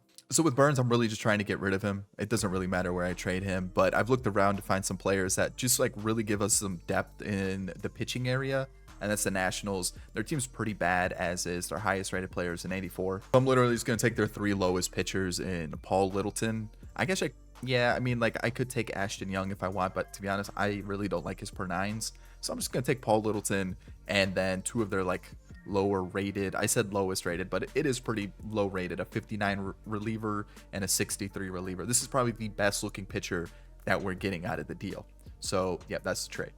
All right, so Burnes is gone. Let's do the Outman trade now. And we've been drafting so well, and we have such a young team to begin with. I just feel like offensively, we don't necessarily need something. I've mentioned that pitching's a little bit of an area that we could improve, right? Like, we've got Presley now as a reliever instead of a starter. Could use like a 5th, maybe a 4th, potentially. And just kind of looking at the team, I feel like offensively we're set unless I'm acquiring like a superstar talent, which is pretty difficult to trade for. So I think a pitcher is probably the best bet. So I'm going to go to the Marlins for a player that is about to become a free agent after the season in Yuri Perez. He's super young, still got plenty of potential left in him. And I'm going to go with James Outman to make this deal possible. I'm also going to throw in Ricky Woodson, basically a guy that just won't make our team. He's 24 already, 67 overall. He's still got the potential. It's just I don't see him making the squad this rebuild. And I'm going to throw in Max Wagner as well. I guess I could throw in someone that makes a little bit more sense for them. What's their first base looking like? You know what? I'll give someone that can compete with them in Jason Baxter. Essentially a new Jake Berger for them. I'll make that trade because I can definitely find another guy similar to that. They've got some catchers with decent potential, so I'm not going to give him a catcher. So that's going to be the trade. Outman, Woodson, and Baxter for Yuri Perez. And I mean, that rotation right there looks absolutely nasty. We've got some guys in the farm system. We've got some bullpen help that we can use already in the organization or sign through free agency. And like I said, I feel like we've been drafting so well. We've kind of got a team set up. Like, Kiersted's still in the farm system if we need to call him up. Yes, Rutschman does become a free agent soon. Yes, Kauser does as well. I just feel like we've done so well with this team. There's really no need to like freak out and like go and try to trade away our entire farm system for a superstar, or trade away a player who's about to become a free agent for a superstar. I feel like we've done so well. We're also about to have a lot of money too, so we can spend in free agency if need be. So I feel like we've done really well in this rebuild. I mean, what? 3 World Series appearances in 4 seasons? That's pretty good. All right, season 5, really quickly, our prospects. This was our 5th round pick, Miguel Bonilla. I drafted quite a few relievers. I actually think it was 3, and I didn't sign round 6 because he was so bad. Round 4 was Carlos Chavez. Round 3 was Buster Gentry. He looks okay. Maybe by like season 9-10. Round 2 was Johnny Suarez, which I think he might be someone that we see later in the rebuild just because of that vision and discipline. I think he might be useful. And then Alan Laird was our 1st round pick. He's not going to strike anybody out, but I like the rest of the per 9s. So the next order of business is budget. As you can see, we're going to lose a lot of money this upcoming season. We're going to be down to 70 mil, but we're also losing Adley Rutschman, Grayson Rodriguez, Yuri Perez, Felix Bautista, Colton Cowser. Those are the big 5. Colton Cowser, I'm like, you know what? I feel like it'd be okay if I let him walk. It's not the end of the world. We have plenty of other outfield prospects and already players in the team that could take his spot easily. So he's been good, but at the same time, you know, it's one of those things where like if he goes, it's not the end of the world. Felix Bautista, it's one of those where like I definitely think he will be good for another season or 2. It just totally depends on how much money he wants, and maybe if I could find someone maybe a little bit younger to replace him, that's definitely a possibility too. Really, it just comes down to the money with Bautista. Yuri Perez and Grayson Rodriguez, I would like to keep both. Both are under 30. Yuri Perez is 25. I know trading for him, I had that risk where I wasn't going to be able to afford him. They both want 30 mil plus a season. I don't think I can do that. I just don't think I can. I mean, even though we're pretty good money-wise, it just limits what we can do with the rest of the team. And I just don't think that's smart. And then the whole plan with Adley Rutschman was to let him walk anyways. He wants close to 30 mil a season. I don't want to do that. We have Samuel Basayo. He's probably one that if I do trade him, it's going to be at the deadline. So with that out of the way, this is the team. I like it. I'm pretty happy with what we've been able to build with the squad. You know, good bullpen, good starting rotation. Farm system looks pretty juiced as well. I'm liking what I'm seeing there. Lineup wise, again, I'm liking what I'm seeing. We've got Keane in the 3 spot. You know, Marshall Smoke's getting some time. Warner Booth is getting his debut. We also do have a couple other prospects that are really close to being called up. Like, again, we've been drafting well. We've been finding good talents. I'm liking it. So with that, let's get through season 5. All right, season's over. And again, first place in the AL. I mean, probably first place in all of baseball with 111 wins. Team ERA is fantastic. On base percentage, slugging, average as a team, insane. Any other 100-win seasons? No. We were easily the best team on paper. League leaders, you can see Josh Keane, Gunnar Henderson. Yeah, crazy offensive players and no pitching. Okay, interesting. But we have an award, at least one. Cy Young and MVP. There he is. He's up to a 92 overall. The guy just hits. The guy hits. What a draft pick for us. Holy cow. He's still only 22 years old. On the other side, it was Ohtani once again. The guy just is unbelievable. Unbelievable. Like, he hasn't been pitching amazing, but I don't think it matters when you've just been winning MVP every single year since 2023. He's won every MVP. That's insane. That's unbelievable. That's crazy. It's in what? Cy Young went to Freddie Peralta and Grayson Rodriguez. We talked about. I did extend his contract. Unbelievable negotiating by me. He's up to a 96. He's 29 years old. We have him for the rest of the rebuild. He signed for 23 mil. That last year is a player option, so it doesn't matter because that is not a year we're going to be doing a rebuild because we end in 2034. But what a deal! I don't know how he signed that. That was unbelievable. If we keep looking through the rest of the awards, Newbar hit like crazy, 34 home runs. Okay, 350 average almost. 320 for Joey Ortiz. Reliever of the year went to Edwin Diaz and Ryan Landis. Okay. I mean, a sub-1 ERA and a sub-1 whip is crazy work. And then rookie of the year went to Jack Caglione along with Bobby McConnell. He sucked. I don't even know why he's in the conversation. He was so bad. He's not even making the playoff roster. Let's talk about our pitching, though. So Elmer Vasquez got his debut because Tyler Wells was really struggling. And for a rookie season, not bad. Not bad. He got 8 starts. He went 5-3. He somehow got a save as well. He did end up pitching in 20 games. So he got some long relief work. He got some starter work. As a 3-pitch pitcher, 2 fastballs and a changeup, realistically, he's more of a reliever. But we'll see what he can do. Cam Caminiti also was in the rotation for a little bit and also a long reliever. He kind of struggled as well. Tyler Wells, sadly, his run came to an end. He just was really struggling. His ERA was almost a 6 at one point. I just had to take him out. And sadly, as good as he's been, the run did have to come to an end at some point. So he was fantastic, though. I also have not realized that he's been 6'8", or he was 6'8", or he is 6'8". Holy cow. Either way, yeah, there's that. You can see the rest of the squad in the farm system. Chad Presley actually developed +10 in his hits per 9, which is awesome. That's huge. He's definitely a guy I'm looking to add to the bullpen along with Cosmo Lopez. But besides the point, I've extended Chris's contract as well. Couple years, $7.5 million. He's been unbelievable for us the last 2 seasons. Tristan Beck came up after a couple years away, gave us a really good season out of the bullpen. Felix Bautista, though, holy smokes, down to an 86 overall. Really struggled as a closer, had like a 6.5 ERA. Had to take him out of that spot. As you can see, not the best season. Ryan Weathers, also fantastic for us, 2.17 ERA. Still got a couple years on his team contract. Not too worried about that. Chase McDermott, you know what? Making him a reliever might have been the move because he's been fantastic. And then Will Vest, about to become a free agent, decided to extend his contract for a couple seasons as well with the team option. He took over the closer role. I think that's what he's going to be next year too. Our starters, Grayson Rodriguez, we talked about the extension and Cy Young right off the rip. Yuri Perez, another guy about to become a free agent. He was like, I only want a 2-year deal. I'll sign for less than 30 mil if I sign a 2-year deal. So I was like, you know what? Let me bring out my Alex Anthopoulos moves.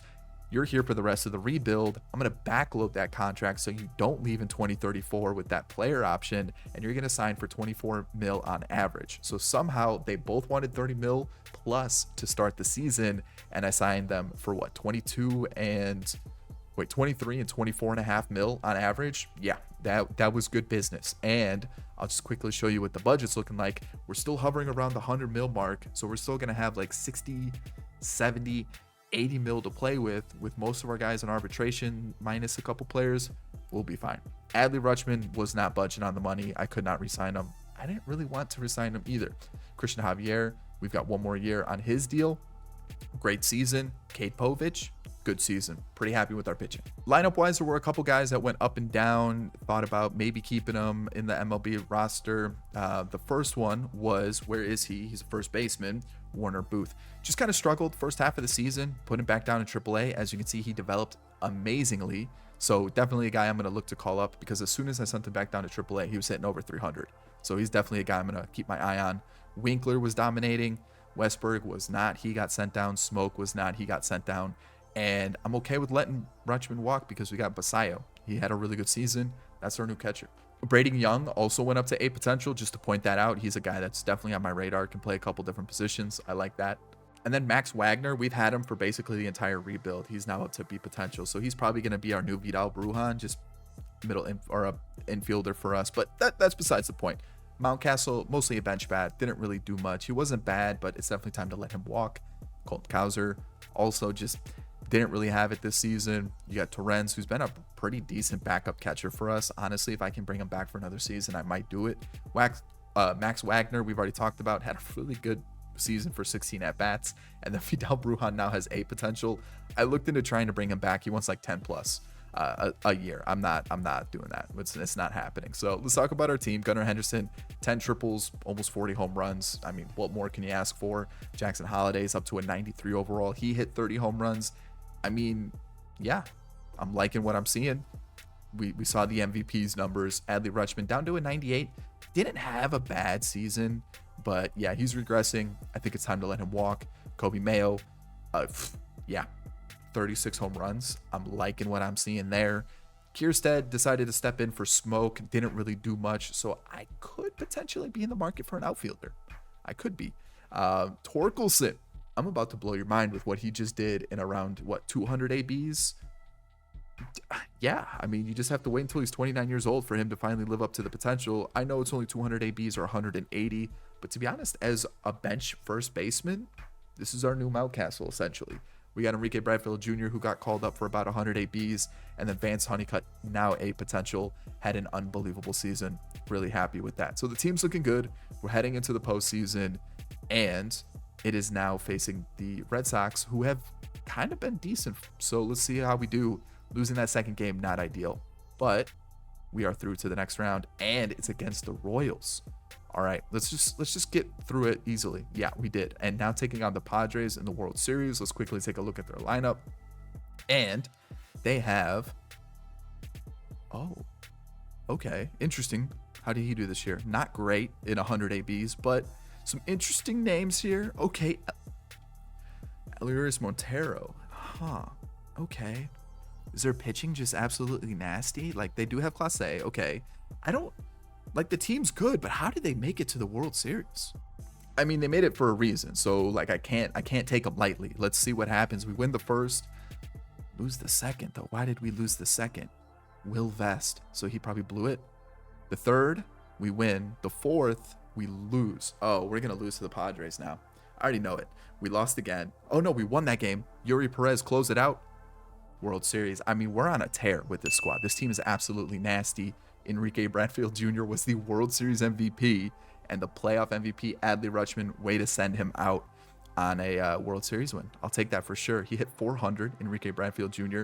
Rutschman had a good postseason. He's probably going to get paid for it, but it's just not going to be with us. I think it's time to let him walk. Gunnar really struggled in the postseason. Looking at the rest of the offense, though, most of the guys came to play. I'm pretty happy with what I'm seeing there. Pitching, what? Talk about starters. Holy cow. Yeah, this team is nasty. I mean, I've kind of already told you what I'm going to do with this squad. I mean, maybe an outfielder if we can. Maybe. But I'm thinking we let everybody here just walk. Yeah, it sucks to see all these guys go, but we might as well save the money. Staff-wise, I do need a manager and potentially an outfielder. But other than that, the pitching rotation's basically set with one of these two stepping into the rotation. The other one's the long reliever. The bullpen, one arm, but we also do have a guy who can step in for Felix Bautista and Chad Presley. Realistically, I could just go and make a splash with an outfielder. Not a bad offseason plan. Alrighty, season 6 coming off of a World Series, and let's talk about the offseason and our draft class. We'll start with a waiver claim. Kalen Culpepper was available, and I thought middle infielder, he's 27, B potential, team control for the rest of the rebuild was a no-brainer. And then the draft class, I did make a mistake this offseason. I forgot to tender a qualifying offer to Adley Rutschman, so basically a team got him, and we're not going to get a compensatory pick for it, which is unfortunate. I totally meant to, and I just forgot. But our last pick of the draft was Alex Estrada, which at 71 overall, pretty happy with that. Then in the 4th round, we got Darren Denton, 57 overall. It's something. 3rd round was Honus Marcus. Yeah. 2nd round was Kelly Hernandez, who's probably the 2nd best player that we got. Decent like vision, clutch, discipline stats, also bunting, which is interesting. And then our 2 first round, I can't remember if it was a compensatory pick for like a qualifying offer that we had, or if it was like a rookie of the year. I don't remember, but Frankie Cruz was one of our 1st round picks, and then Kenny Talbot was the other one. So not great. But let's talk about the team here. Obviously, the pitching staff, not too many changes. The one thing that will change after the season is Christian Javier becomes a free agent. I don't know if I'll try to bring him back. He's at that one age where he's probably going to be 34, 10 years of service time, probably at that regression stage. So we might need a pitcher, but at the same time, look at all the guys that we have that are close to MLB ready. Probably could just rely on those guys for the rest of the rebuild. Elmer Vasquez is the long reliever, and then this is going to be our bullpen. I feel pretty good about it. And then lineup-wise, this is the big addition this offseason. It was between him and Paul Skeens. Could I have gotten Paul Skeens and made it work in the rotation? 100%. It was a fairly similar contract for the both of them. I think Paul Skeens wanted a little bit more money. I couldn't do both. It just didn't fit in the budget, unfortunately. And I did feel like center field was a little bit more of a pressing need than a starting pitcher. So I went with Jackson Merrill. 26 years old, only 6 years of service time, so I feel like he could be here for the rest of the rebuild and not have to worry about regression at all. So yeah, that's the team. I'm going to give Enrique Bradfield Jr. some time to see if he can hold down this spot. If not, we do still have Kierstead and also Smoke. I signed a couple guys to fill out the rest of the roster. We do have Braden Young and Paul Winkler, who are close to being MLB ready as well. So we've got depth at the infield. We've got a couple outfielders that we can rely on. Max Wagner has just been kind of chilling with us this whole time. We'll keep him around. You know, like the team looks good. I feel pretty solid about it. Like Samuel Basayo does not need to be the lead, the cleanup guy. Maybe something like, man, Jackson Merrill that low feels disrespectful. I just don't want him in the I guess that, or maybe like that, and then maybe a little something like that. I don't hate that. That might be the team. But yeah, that's the team. We're ranked first. We don't have great defense, but that's okay. Let's go win another World Series. Alrighty, first seed once again, and it was actually pretty close this season, and we tied with the Red Sox, which not what I was expecting. We kind of went through some tough stretches where like we'd win a few, then we'd lose like a bunch, then we'd go on a winning streak. It was weird. It was really weird. But luckily, we were able to hold on to that one seed. League leaders, Yuri Perez had the best winning percentage, and Josh Keane had the most hits. That was really about it. No awards, which is a little unfortunate. As you can see, who's the MVP winner. It's Riley Green. Jordan won it on the other side, so it's just been nothing but Dodgers this entire rebuild. Spencer Strider now with the Cubs, won Cy Young along with Shane Bieber, who just beat out Yuri Perez. Riley Green and Jordan were the batting title winners, and then reliever of the year went to Jojo Romero along with Alex Vesia, and then Vance Rosales, okay, of the Red Sox, probably part of the reason why they did so well, even though his numbers aren't amazing. And Basayo was a little disappointing, I would say, this year. Like, the numbers aren't terrible. Yeah, they're pretty bad. They're pretty bad. And Enrique Ramirez, who is a generational talent, won Rookie of the Year on the NL side. So there's that. And the Brewers in this year's draft took away an absolutely insane player from me like 3 picks before us. He was ranked 40th by MLB. Our scouts had him at 32, and we had the 30th pick. I was ready to take him, and the Brewers took him 3 picks before us. He has 99 potential. He's 21 years old. He's a third baseman. I'm so mad. I have to show you him in the offseason. But let's talk about our team. All right, pitching wise, Caminiti just kind of struggled once again this year. Again, he wasn't terrible. 100 innings. You know, he was 3-6 on the year, but like the ERA and the WHIP looks like it's just gonna sit around here. He is 23. I just don't know how much more he's gonna improve overall wise. Didn't really improve much this year, probably based on his performance. So it's just one of those things where maybe we try to trade him for a pitcher. I mean, or just something else in the team. I do feel like we're starting to have some holes in our lineup and our pitching staff that we could address. So we'll have to wait and see. But you can see like there's Urban, there's Carlton, there's Corona. Like we've got 3 pretty close to MLB ready pitchers. So it's like if we lose Caminiti, it's not necessarily the worst thing. The issue then becomes we also lose Christian Javier, and Elmer Vasquez really isn't doing much either with his debut. You know, he's pitching in the rotation. He's part of the bullpen. I don't know what to really make of him. He's not really showing me much either. This was also his first full season, so we'll see how it goes moving forward. Yabu came in and was pretty good in 62 innings. Started 11 games and was probably more than pretty good. He was pretty nasty. Will Vest was no longer our closer, moved to middle relief. He just had like he had like 6 blown saves by, I want to say it like a couple months in. So I took him out.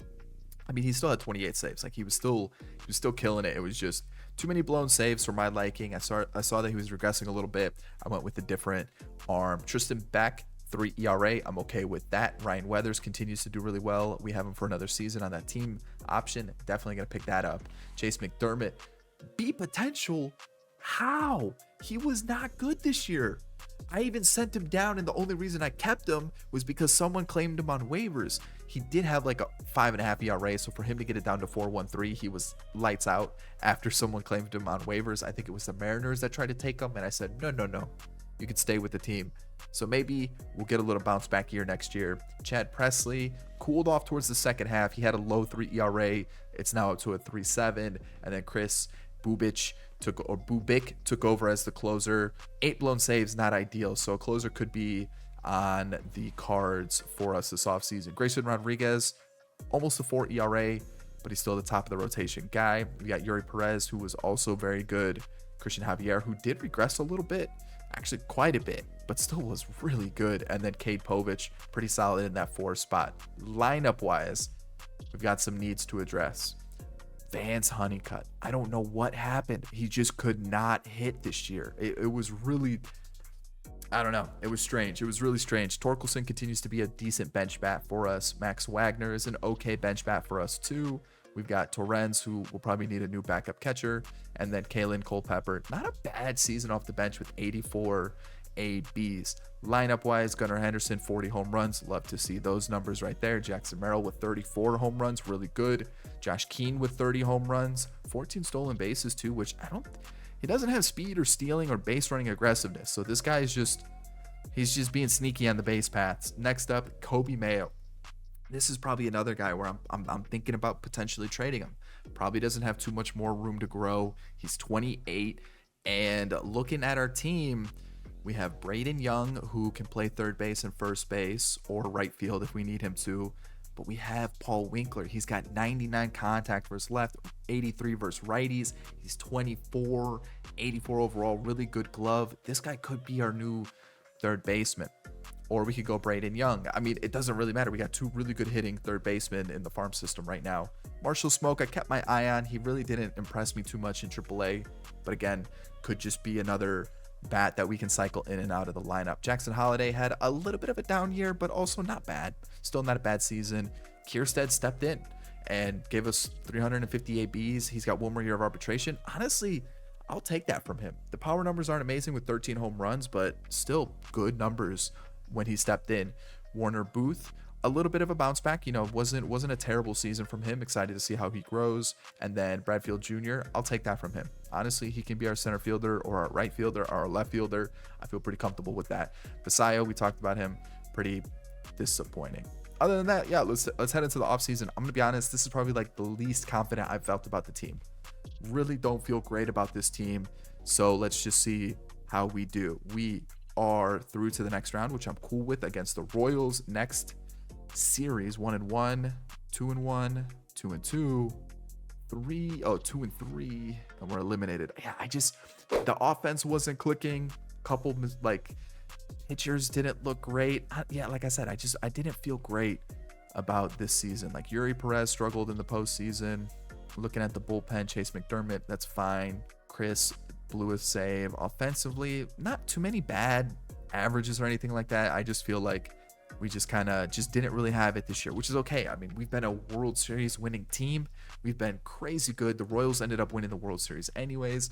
We've still got a few more seasons. Let's go back and get into that World Series this next season. So I'm going to take Ryan Weathers. We're going to do that. Christian Javier, I'm going to let walk. Torrens, I'm going to let walk. And then Will Vest, I'm going to let walk.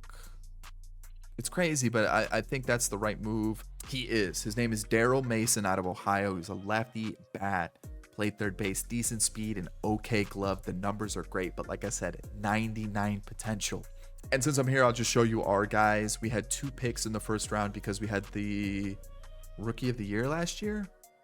I think that's what it was. We had 2 first-round picks. So we have Jeff Albrecht, who it was because we got the third baseman taken. I had to take this guy. He was kind of the only guy that looked good, but good fielding, good reactions, okay hitting, whatever. Nick Chappell, switch hitter out of California, good speed, okay fielding, okay hitting. It was either between him and another outfielder. Let me go see if I can find him. Johnny Yeager. It was between Chappell or Yeager, and realistically, the fielding isn't too different. The speed isn't too different. Really, the only difference is he's got a little bit better contact and he's 1 year older and not a switch hitter. So, nothing too crazy. Also, ours has a potential. In the third round, I took Mark Santos, a catcher, or I guess it could be Santos. Catcher, he's whatever. Kenny Ellison was in the 4th round, and the final pick was Kevin Sewell. Either way, 6'5" pitcher, pretty low rated. I'm just more looking forward to maybe one of these 2 guys being sneaky good. Already still in the offseason, as you can see on screen now. Kobe Mayo, no arbitration offer. That's because I want to make a trade. And this is going to be the trade right here. I'm going to get rid of Diego Manzo, Frankie Fransky, and Kobe Mayo. I know it seems like a lot. Manzo's got seat potential. You've got the shortstop, Frankie Fransky, who I believe is eligible for the Rule 5 draft. I might as well try to trade him just in case he does get scooped up in the Rule 5 draft, because I'm not going to add him to the 40-man. And then obviously the big piece here is going to be Kobe Mayo. He's been good. He's still got 3 years of team control. It's just he hasn't really shown me that he's a guy that I can have faith at third base, right? Like the one season in 2029 was great, but I just feel like maybe let's move on from him. Let's get a couple young pitchers into the team because then we can either turn them into relievers or starters. I'm looking for some pitching depth. We're going to get a Steven Casilla lefty for the bullpen, which is always good to have. And then we're also going to pick up Hal Carter, who looks pretty good, 23 years old, another lefty, a 3-pitch mix. So again, could potentially move to the bullpen. And then we're going to get Vernon Trejo, again, pretty decent right-hander, could use it in the bullpen or the starting rotation. Again, I just want some depth. So could I get a little bit more? Definitely. Do I feel like I'm still getting some pretty good players in return? 100%.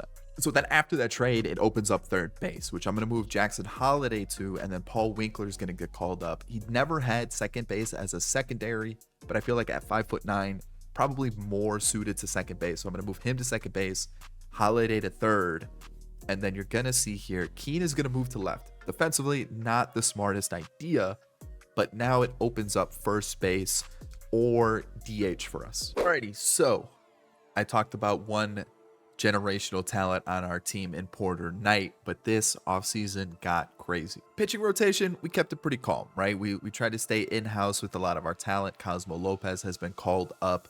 Finally, he's been developing over the last few years. He's up to a 78 overall. He looks pretty good. He may not strike out a lot of people, but I have faith in his development. I've also made a couple other starters, relievers in Trejo. He became a reliever, and I believe there was one more.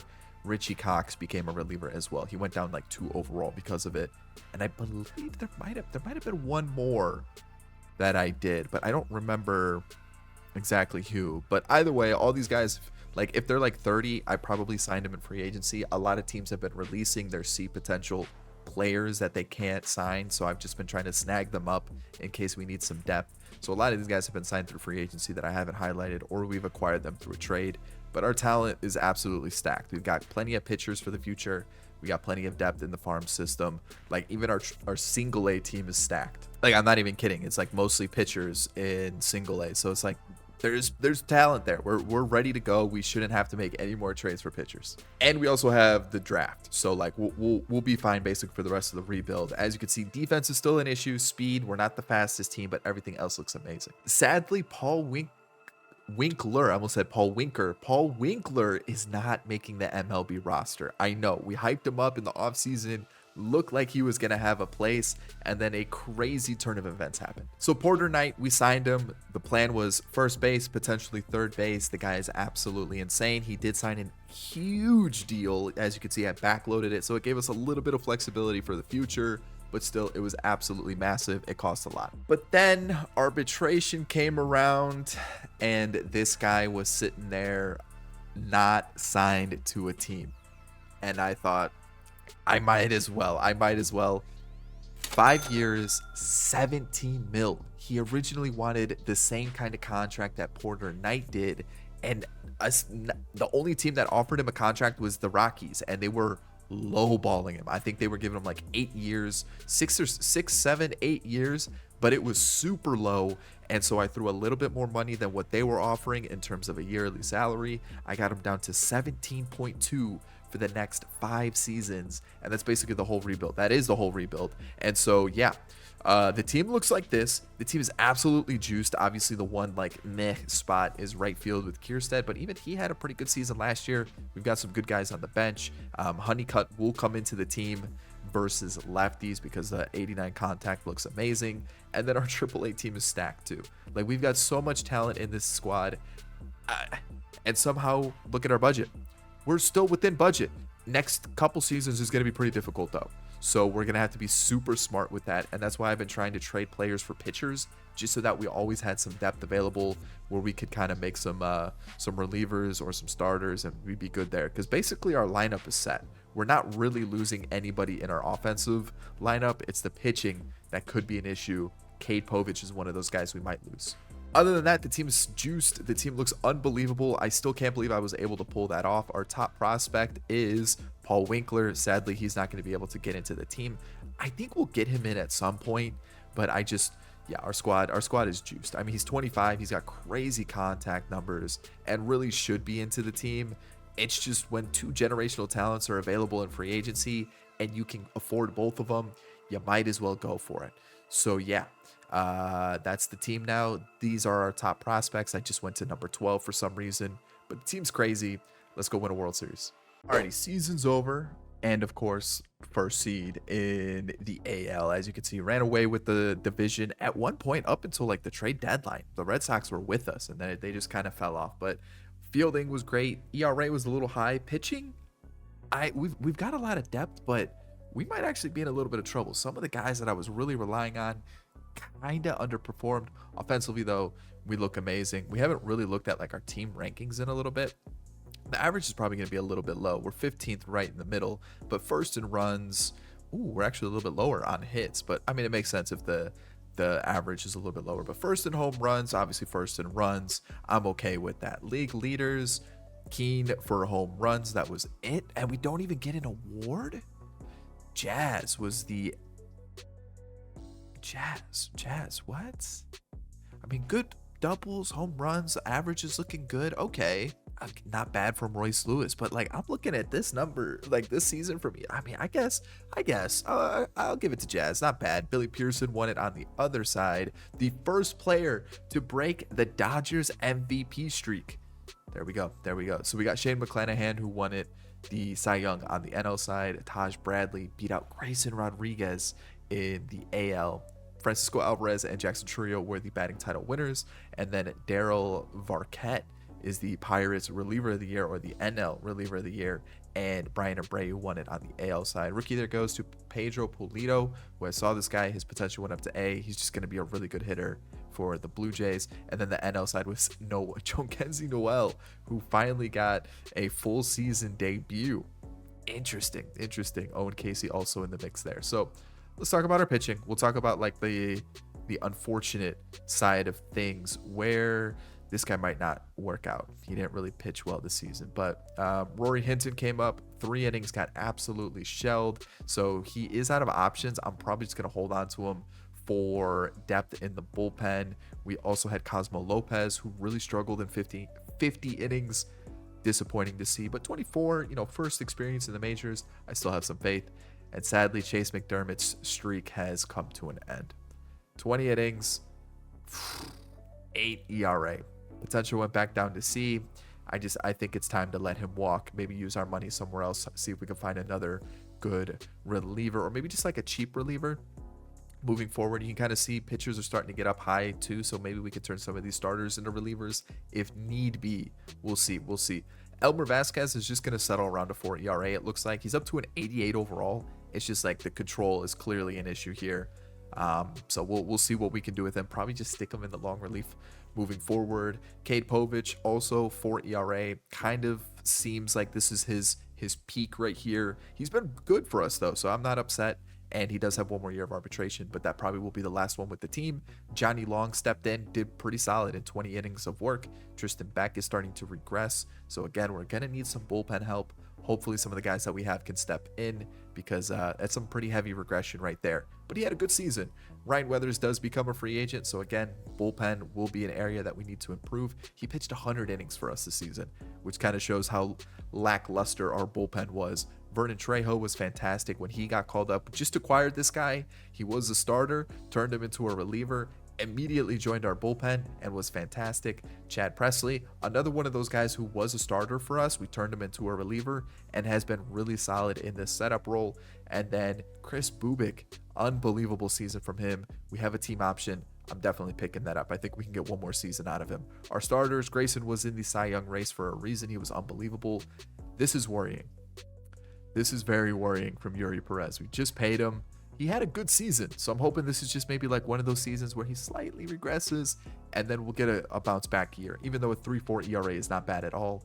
Yabu is looking pretty solid in his first full season, and then Cam Caminiti, it looks like maybe this is his peak, but if he can kind of hold this rating for the next couple seasons, I'm perfectly happy with that. Lineup wise, you can kind of see Kierstead got kicked out of the lineup. He wasn't good in the 60 games that he played. He is also becoming a free agent. We've got depth that we can turn to for other guys that can either be on the bench or in the lineup. I'm okay with letting him walk. Kalen Culpepper might just be one of those really good bench bats for us. 270 average off the bench is not bad. OPS and on-base percentage is a little low, but we'll be fine. Torkelson, I think it might be time for him also to leave the team. Just not as good as previous seasons. Doesn't look like he's developing too much more. And then our backup catcher, I'm not too stressed about. Oh, Will Wagner got 14 ABs, didn't get a single hit all season, but I'm not really expecting much from him. Merrill was our leadoff versus righties because I moved Gunnar Henderson down. It's not a bad season. Was hoping for a little bit more, but it's not terrible at all. Porter Knight held his rating, 10 triples, good amount of home runs, good amount of doubles, like that season there. Gunnar Henderson, again, starting to regress a little bit, but still put up fantastic season of a fantastic season, I should say. Didn't steal a single base this year. Interesting stat from him. Josh Keane was fantastic once again, and unfortunately, just no MVP for him. Ian Hewitt was unbelievable also. Great season from him. Jackson Holiday, good season. Like, just super consistent from him for the most part. Had a couple down seasons, but last 3 years have been pretty good. Vance Honeycutt ended up taking over in the outfield, and the average is low, but the on-base percentage, I'm okay with that. I feel like this is a guy we can rely on a little bit for the next couple seasons. Warner Booth. The average is a little low. Again, like 250 is not bad. 250 is not bad at all. On base percentage, though, he's getting on base. So does he maybe move to the bench? Maybe we call up one of our extra bats like Winkler, who was hitting above 300 in AAA throughout the entire season. Do we go to Braden Young? Do we go to Marshall Smoke, who looks like he's improved a little bit? We'll have to see what we do. But for the most part, I'm really happy with the team, except for this. This is bad. Samuel Basayo is not putting up Adley Rutschman numbers. He is hitting 27 home runs, though. So, like, I guess I could maybe, like, turn an eye to it and be okay with it. So, who is this? Warner Booth. There we go. So, I think I might actually go like this and then just move him down. Maybe something like that for the postseason. And flip those two. We're going to go like that. Let's get a bounce back this season. Taking on the A's. Can we move on? Please don't lose. Okay. I mean, when you allow 10 runs and 8 runs, really? Well, it looks like we blew this game. Yep, in the 7th. Ryan Weathers. Good lord. Yeah, that's disappointing. I mean, we'll see who ended up winning the World Series, but Padres beat the Twins. That's bad. That's what, back-to-back years now that weren't in the World Series? I feel like we're probably going to keep the same team. Like, we just don't have a lot of money to work with.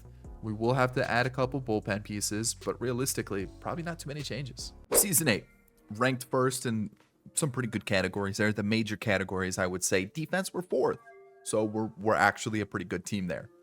Let's talk about this offseason. Not much has happened because, as you can see, our budget, not a lot of money there. Not much money to work with, which is not ideal, especially because I really wanted to sign a generational talent that happened this previous offseason. Then I saw I just couldn't afford it. So really quickly, we'll show you the draft picks. We've got Floyd here. He looks okay. He looks all right. We've got Key, who could potentially feature in these next couple seasons because pitching as a whole is starting to thin out throughout the entire league, especially relievers. So he honestly might debut. Who knows? Then we have Fletcher, Creech, and Calderon. So we'll see what happens. There's only a couple seasons left. Who knows? Who knows what happens? Emmanuel was our one reliever pickup. He was super cheap. A team drafted him and then never used him. Or if this is a real player and I don't know, whoops. But at 28 years old, he looks pretty decent. He looks actually pretty solid as a pitcher with B potential.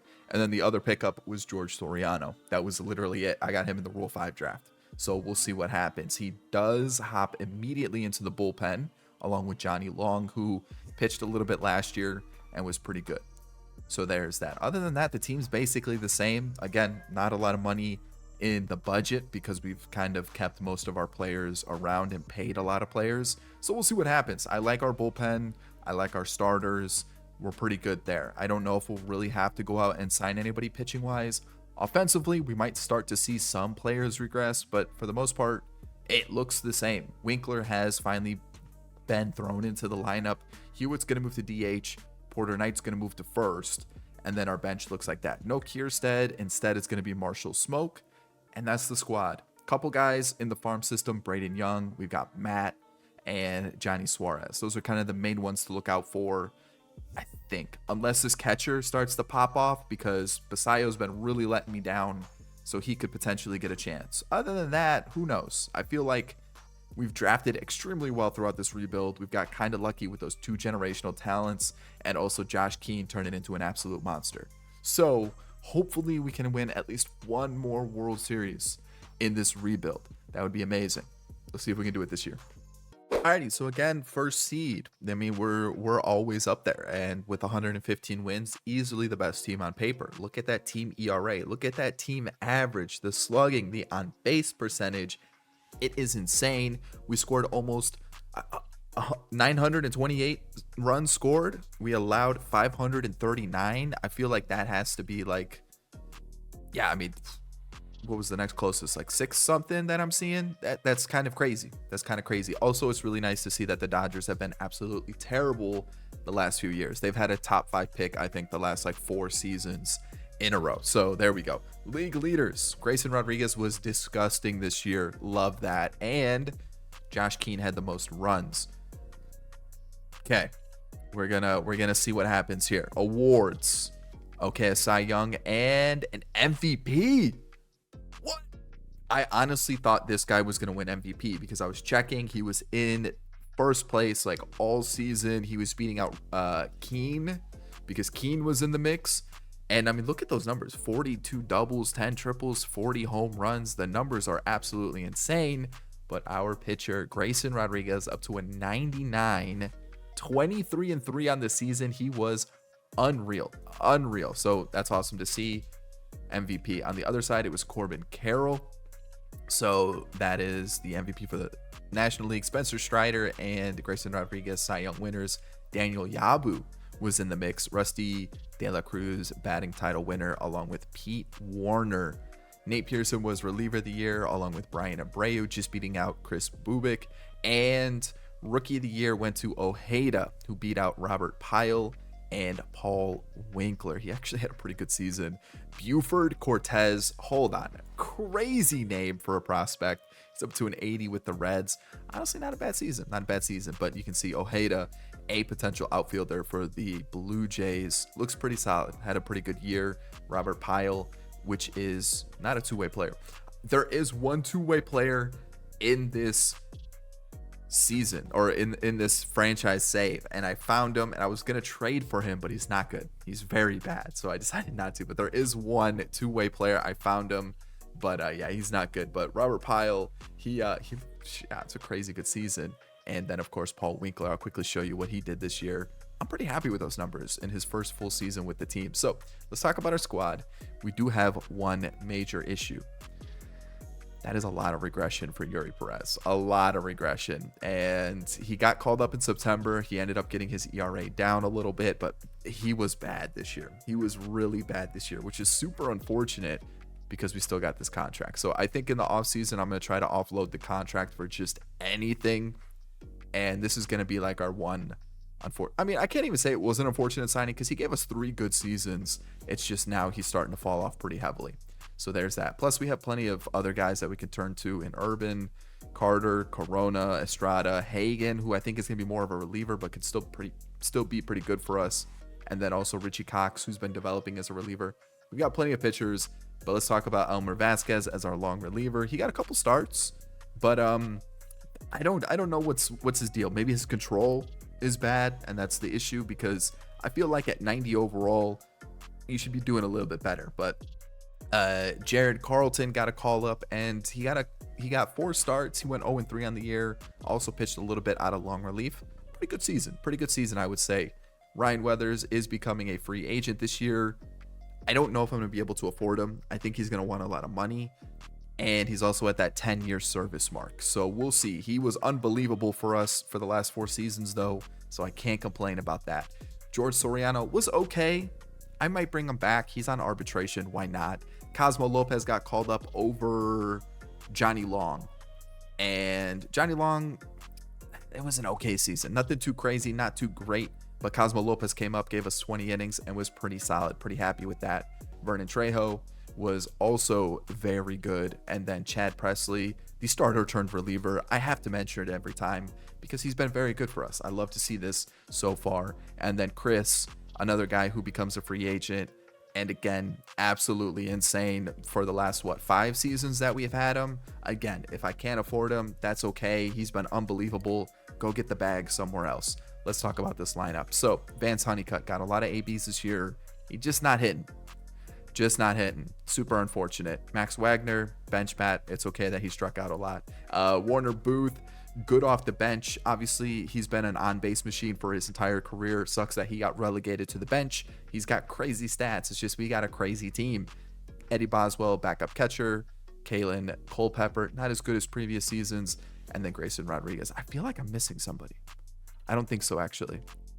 I don't think so. No, but these two are, first off, both of them hit over 300 in AAA in Young and Matt Oliger. But yeah, they were unbelievable throughout the AAA season. I was like, I got to get him into the team. We'll see what happens. Gunnar still putting up crazy numbers. I can't take him out of the lineup, obviously. He is regressing, but I definitely think we can get through the whole rebuild with him, even though he is regressing. I don't like seeing -4s and 3s across the board. Porter Knight, not a great season. I don't like that. Josh Keane is slowly regressing, it looks like. Versus lefties, we'll be fine. I mean, the guy's still mashing. Ian Hewitt, good season from him, 40 home runs. How many? 2 40 home run seasons back to back? Or I guess, yeah, Hewitt's got the 40. Keane's got the 40. So both of them had 40 home run seasons back to back. Jackson Holiday, very good in the 5 spot. Then Marshall Smoke took over for Honeycutt and was pretty good. So that's good to see. Jackson Merrill also had a good season. Power numbers dipped a little bit, I would say, but nothing too crazy. Paul Winkler, on-base machine as well. Samuel Basayo's starting to put it together. I mean, 27-year-old catcher, still pretty young. Love to see that. And then back to the top of the lineup. So let's see what happens in the postseason. Taking on the Red Sox. Can we just get through it? Yep, perfect. 11-1 to finish it. Cam, you know what? Cam, you get the start. There we go. And we are, oh, please, no reverse sweep. Thank you. All right. World Series against the Brewers. Let's take a look at their team. So they have Peter Sweat. They've got Blaze Alexander, Corbin Carroll. Okay. They've got Heston Kierstead. How did he do for them? Not bad. Nothing too crazy, but not bad. Okay. And then they've got Wyatt Langford, Curtis Mead, and Simon Muzziotti. Okay, pitching wise, interesting team. I feel like we should win, but me saying that now probably means we're gonna lose. Grayson Povich. Yep, perfect. Okay, so here we go against the Brewers. That's a tough loss, but then we win the second and the third. Lose that one. Yabu gets his revenge, and it comes down to Grayson Rodriguez and another World Series for the Orioles. Love to see it. Awards wise, Paul Winkler, MVP in his rookie year and a playoff MVP. The guy came to play with a 500 average in the World Series, a 370 average in the postseason. He had 2 of his 3 home runs and 8 of his 10 RBIs in the World Series. The guy came to play. Actually, he had 13 RBIs and 3 home runs. Okay. Either way, the guy came to play. Who did not come to play offensively? Jackson Holiday a little bit. Porter Knight a little bit. But overall, I'm liking the numbers that I'm seeing. Yabu struggled a little bit. Cade Povich, who was becoming a free agent, and I extended his contract. But he is regressing. So please don't make this a mistake. I really hope that we can let him get through the rest of the rebuild. We'll have to wait and see. But the bullpen was absolutely nasty. I'm seeing a lot of zeros and maybe 127 ERA, but let's avoid that. We won a World Series, and to be honest, in the offseason, I don't expect much business. We don't have money. So let's just get to the next season. Alrighty, final 2 seasons, season 9. And really quickly, I need to show you that I made a trade, and it was Yuri Perez. And in return, I got Bryce Felsch from the Rockies. I felt like it was for a reliever. It really wasn't needed to be shown or anything. And it wasn't like I got a top prospect or one of the best players in baseball. I literally just salary dumped on the Rockies and picked up a reliever in return. That was it. 27 years old. He's a lefty. There you go. Really the only move I made in free agency was signing Mark Benoit, a catcher. that's about it. You can kind of see I also made some draft picks. This is the main one to focus on, Christopher Collado. I don't know if we see him. So what I've done this year is I was looking at the bullpen options. Most of them are like 35, 34 years old. And I was like, you know what? I don't know if they're going to hold their rating. So we've just called up all our pitchers. So we got Sergio Urban. We've got Urban. Hal Carter, who we got in the Vernon Trejo trade with the Giants. He's also going to be in the mix because we needed a lefty. I felt like we should call him up. And to be honest, his per nines don't look too bad. And then Chad Presley is going to be our closer this year. We're going to see how it is. It might end up being a closer by committee situation. I'm liking the team. Maybe Soriano doesn't make it the whole season. But again, if you look at who we've got, plenty of talent in the farm system. So we're good pitching-wise. And lineup-wise, basically the same. Smoke hops in right field. And yeah, that's really about it. You know, Braden Young gets his debut on the bench. And I'm thinking Vance Honeycutt's probably a free agent at the end of the year.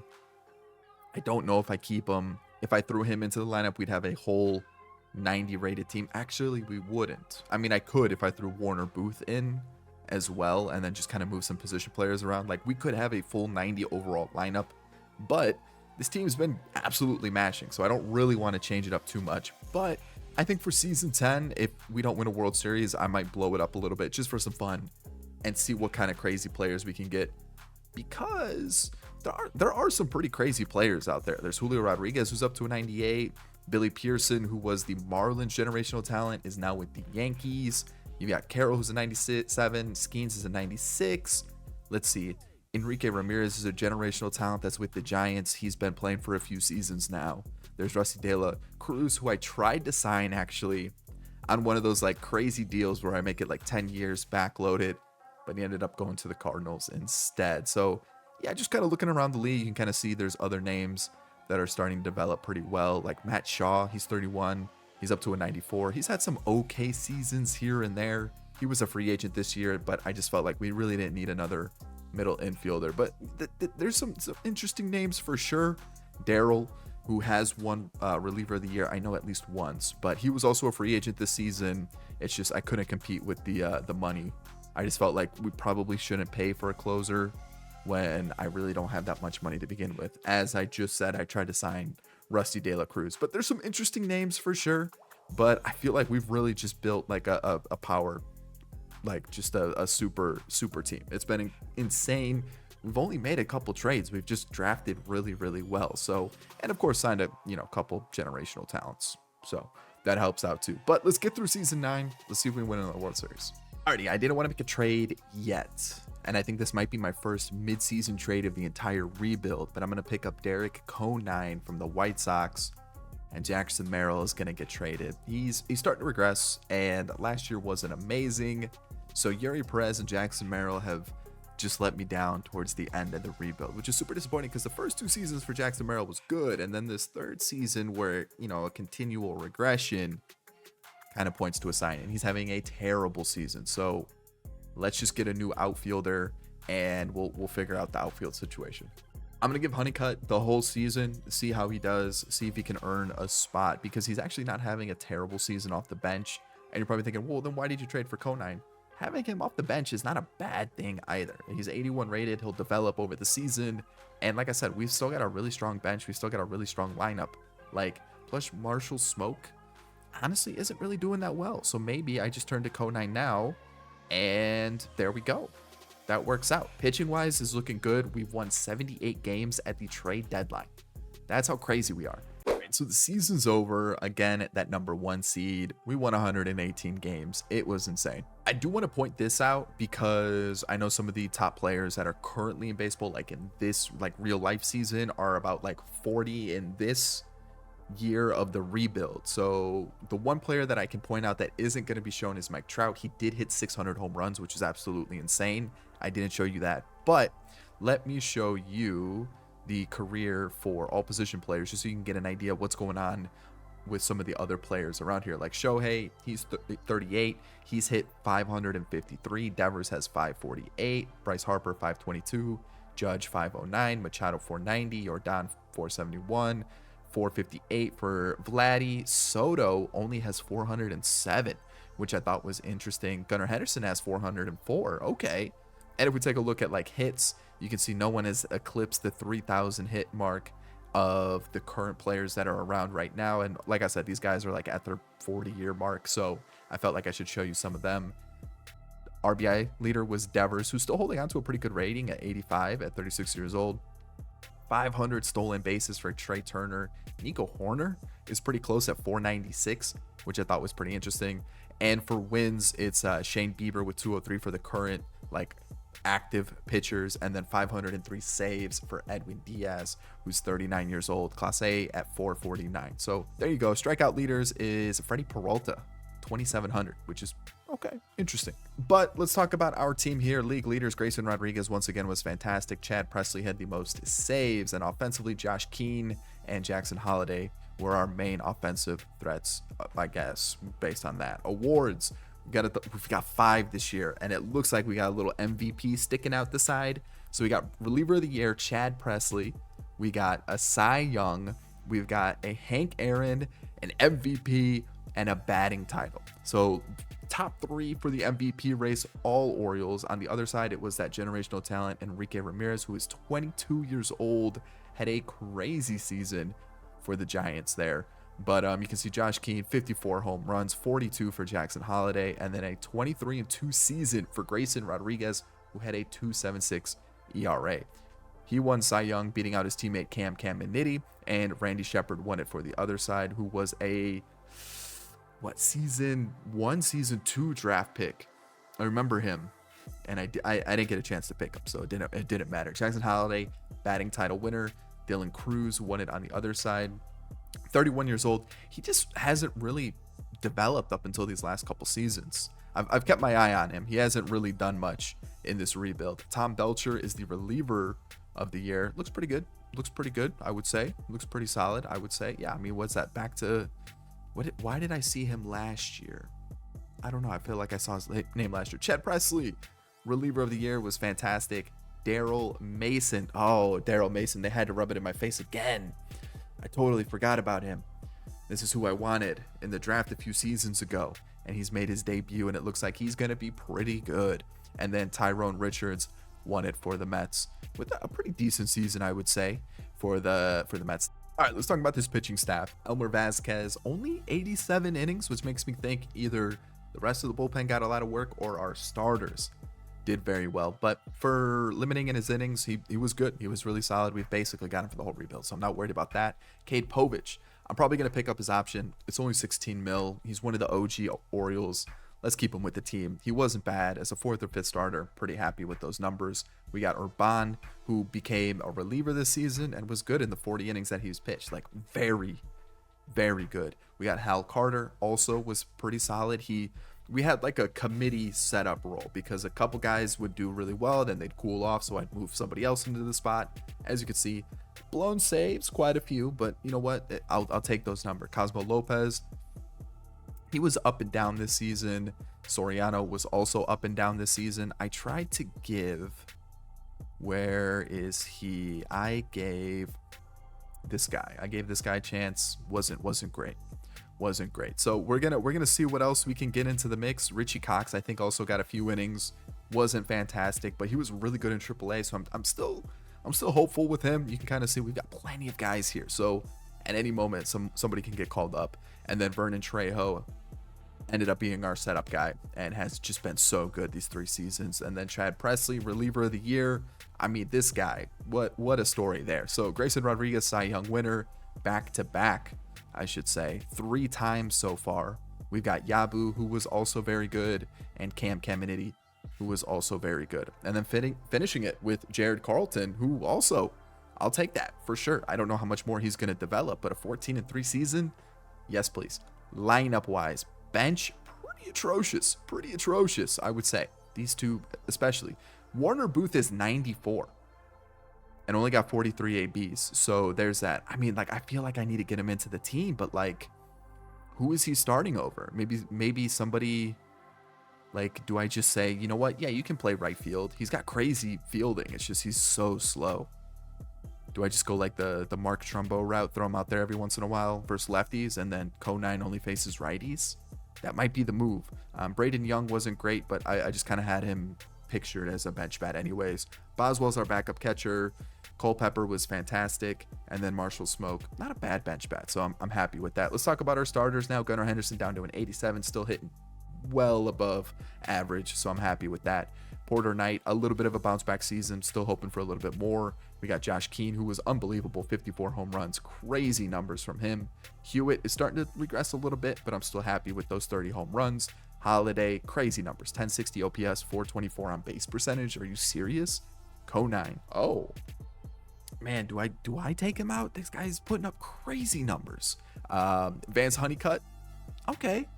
We'll see how much he wants. I'm not too sure about that. And then Winkler had a little bit of a sophomore slump. Basayo, though, 41 home runs from the catcher spot. That's pretty impressive. I feel like I should probably move him up. Maybe something like that. And then where do I put him here? Maybe like that? Something like that, I guess. I mean, I feel like we just have power all over the lineup. Taking on the Yankees, a loss in the first game is pretty tough. Back-to-back losses. Okay, we lost. Final season, the Yankees ended up winning the World Series anyways. Okay, so I can't be too upset. We lost to the better team, supposedly. So I'm just gonna go into it. Let's see who. I'm gonna pick up this option. We still have 77 mil. What does he want for like a season? Dang, I should have tried to extend him during the season. He wanted like 16 mil. I don't know if I can do that. So what I'm going to do is I'm going to offer him a qualifying offer. We'll see if he takes it. 24 mil for the qualifying offer. Good Lord. Well, I'm going to have to stick with it. I'm going to offer some coaches. So I'm just going to see what happens here. Let's go like that. Did he take it? He did. He actually took the qualifying offer. Right? No. Okay, he did not. All right. So let's see who's available as an outfielder that I would be interested in. Nobody. Any positions that like maybe we can move some pieces around? Doesn't look like it. Alrighty, so Vance Honeycutt has declined our offer. Clearly he's signing with the Reds. So with that in mind, I am going to make a trade. I'm torn between two players, Bobby McConnell, or I want to make the Yankees weaker, and I want to pick up this guy. He looks absolutely insane. So I think this guy's going to be easier to trade for. And he looks amazing. He does. He looks like he's pretty good. But also this guy looks incredible. And I feel like I should just go out and get the best players possible. So I'm going to do that. So they can have, let's see, what's going to make this deal possible? Okay, Braden Young, 100%. And then I will give them Matt as well. And then what's going to be the final piece? They can have him. Nope. Okay, that's the trade? That's fine. Billy Pearson now on the team. All right, so I'm a little over budget. It won't let me sign the final player that I need to for our team. So I'm just going to do a salary dump with the Pirates. It also probably gives them better players anyways. So I just took some of the higher rated or higher paid players that I was looking to offload, maybe aren't going to make the major league roster, for way cheaper players. So they also aren't very good. I think the highest rated one is Johnny Strawberry. So there you go. So I need a couple more position players. I'm going to trade a Steven Casilla. He hasn't done much. He's not going to make the team realistically. And you know what? I'm just going to get rid of him. I'm going to get rid of him. So that's going to be the trade. We're acquiring just 3 guys to fill out the rest of our roster. And that should be it. I know, not the craziest of trade. Actually, we traded for Pearson. That's a pretty big trade.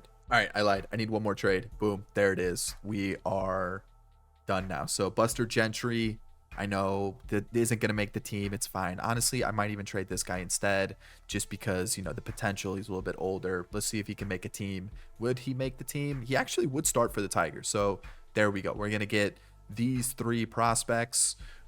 Sure. So to finish up the rebuild, this is going to be the team.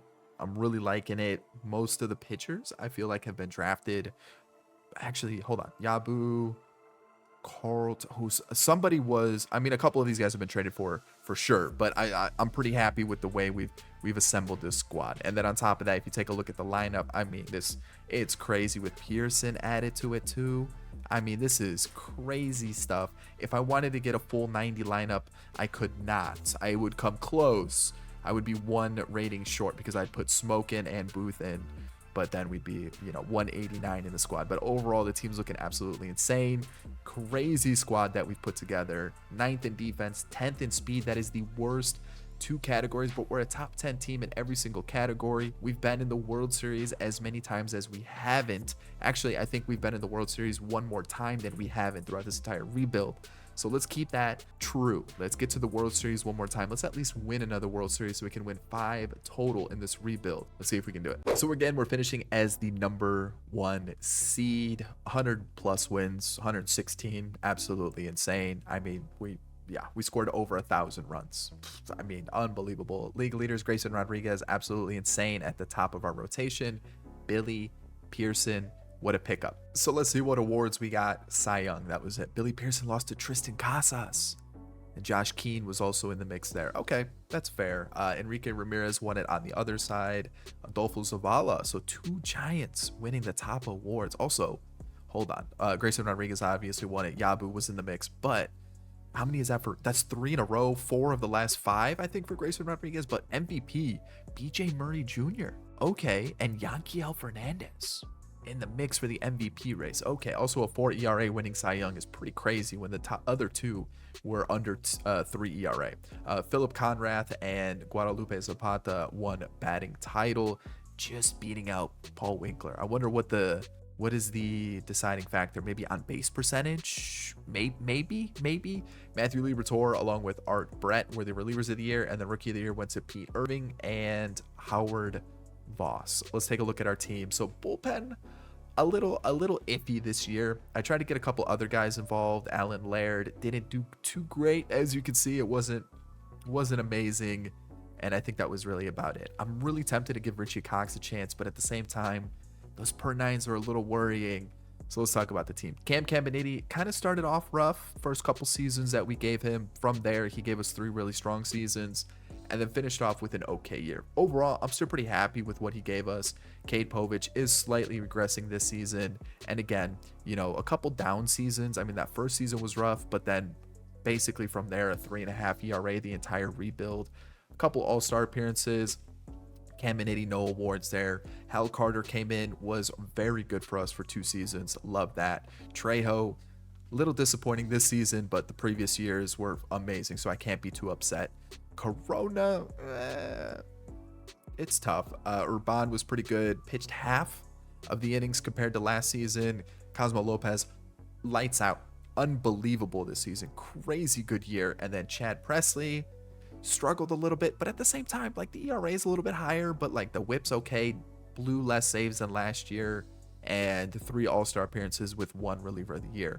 Grayson Rodriguez just continues to dominate baseball. As you can see, an MVP, 4 Cy Youngs. Actually, it was an outside of a 5-year range, but it was a 6-year range, but still absolutely insane numbers. 7-year range, whatever it is. 4 Cy Young, multiple all-star appearances. Yabu, crazy season from him. Love to see that. Elmer Vasquez ended up starting a few games. He was fantastic. And then Jared Carlton, very solid from him. So 4 starters. Love to see that. Our lineup. Warner Booth actually is facing lefties for like the whole season now because of a couple players regressing, and he actually stepped in, did fairly well. Kelly Hernandez was our backup catcher, got on base at a pretty good number, so I'm happy with that. Same thing with Sereno Ruiz. He got on base at a pretty good number, so I'm happy there. Culpepper starting to regress, and then Marshall Smoke, he got on base, so I'm okay there too. So Jackson Holiday is our new leadoff hitter. As you can see, Gunnar Henderson is not there. You'll see him in a second, but he's starting to regress a little bit, but not too heavily. Still really good numbers, 35 home runs, 284 average, love it. Porter Knight, 33 home runs, 287 average, 906 OPS, great there. Josh Keane continues to mash, just shy of 300 home runs in 7 seasons so far. Pretty good rate. You got Billy Pearson, who put up 44 home runs. Do they have the same number of home runs? No, just a couple different there, but I mean, insane numbers from him. Hewitt, 38 home runs. Love to see that from him. He's been crazy for us since we signed him. And then Basayo, 34 home runs. He's moved up quite a bit in the lineup. Love that. I mean, those first 2 seasons were rough, but the last 3 have been amazing. Derek Conine wasn't as good like the average is low. It looks rough. The slugging dipped heavily, but he still got on base at a great rate. Good OPS at 829. I'm still pretty happy. He's up to an 87, so that was a good pickup. Yeah, it cost us Jackson Merrill, but for a guy who was younger, I'm pretty happy with that. Paul Winkler, good bounce back season, almost a 400 on base percentage, like great numbers. And then it had to happen. It was going to happen eventually, but I mean, still an 819 OPS for Gunnar Henderson, down to an 81 overall. Pretty happy with that. Awards wise, multiple all-star appearances, multiple silver sluggers, the rookie of the year, which obviously weren't in control for that one, and a World Series MVP. Paul Winkler's awards are right there. I mean, pretty decent for the last few seasons that he's played. I mean, he's only been in the league 3 years. That's a pretty good cabinet. We've got Conine with no awards. Basayo has 1 Gold Glove, a Silver Slugger, and 2 All-Star appearances. Hewitt, multiple All-Star appearances, multiple Silver Slugger, and then Rookie of the Year. Billy Pearson's only been with us for this 2034 season, so he had a Silver Slugger, a Gold Glove, and an All-Star appearance, but again, some pretty good awards throughout his career. And this guy right here, one of our very first draft picks, 2 MVPs, crazy Silver Slugger, home run champ, Hank Aaron, All-Star appearance. There he is, Josh Keane. Porter Knight picked him up a couple seasons ago. I think he's been an All-Star every year, besides 2027 and 2032. That's pretty good. That's pretty good there. Jackson Holliday's been fantastic. And then, of course, back to Gunnar Henderson. I don't think anybody on the bench has won an award. That would be crazy. Yeah, that would be crazy. But it's time for the postseason against the Angels. And we are not looking good. Grayson Rodriguez, please. Well, sadly, it's going to end in disappointment. 5 World Series appearances, 4 World Series wins, and 5 seasons we didn't make it to the World Series. Honestly, I will take that any rebuild. That was absolutely insane. And in those 10 years, we ended up winning more World Series than what the Orioles have done throughout their entire history. So I will take it. Great rebuild. I hope you enjoyed it. If you did, thumbs up down below. Subscribe to the channel if you're new and enjoy the content. And of course, if you're looking for more content, check out this rebuild right here. I think you'll really enjoy it. I'll catch you in the next one. Peace.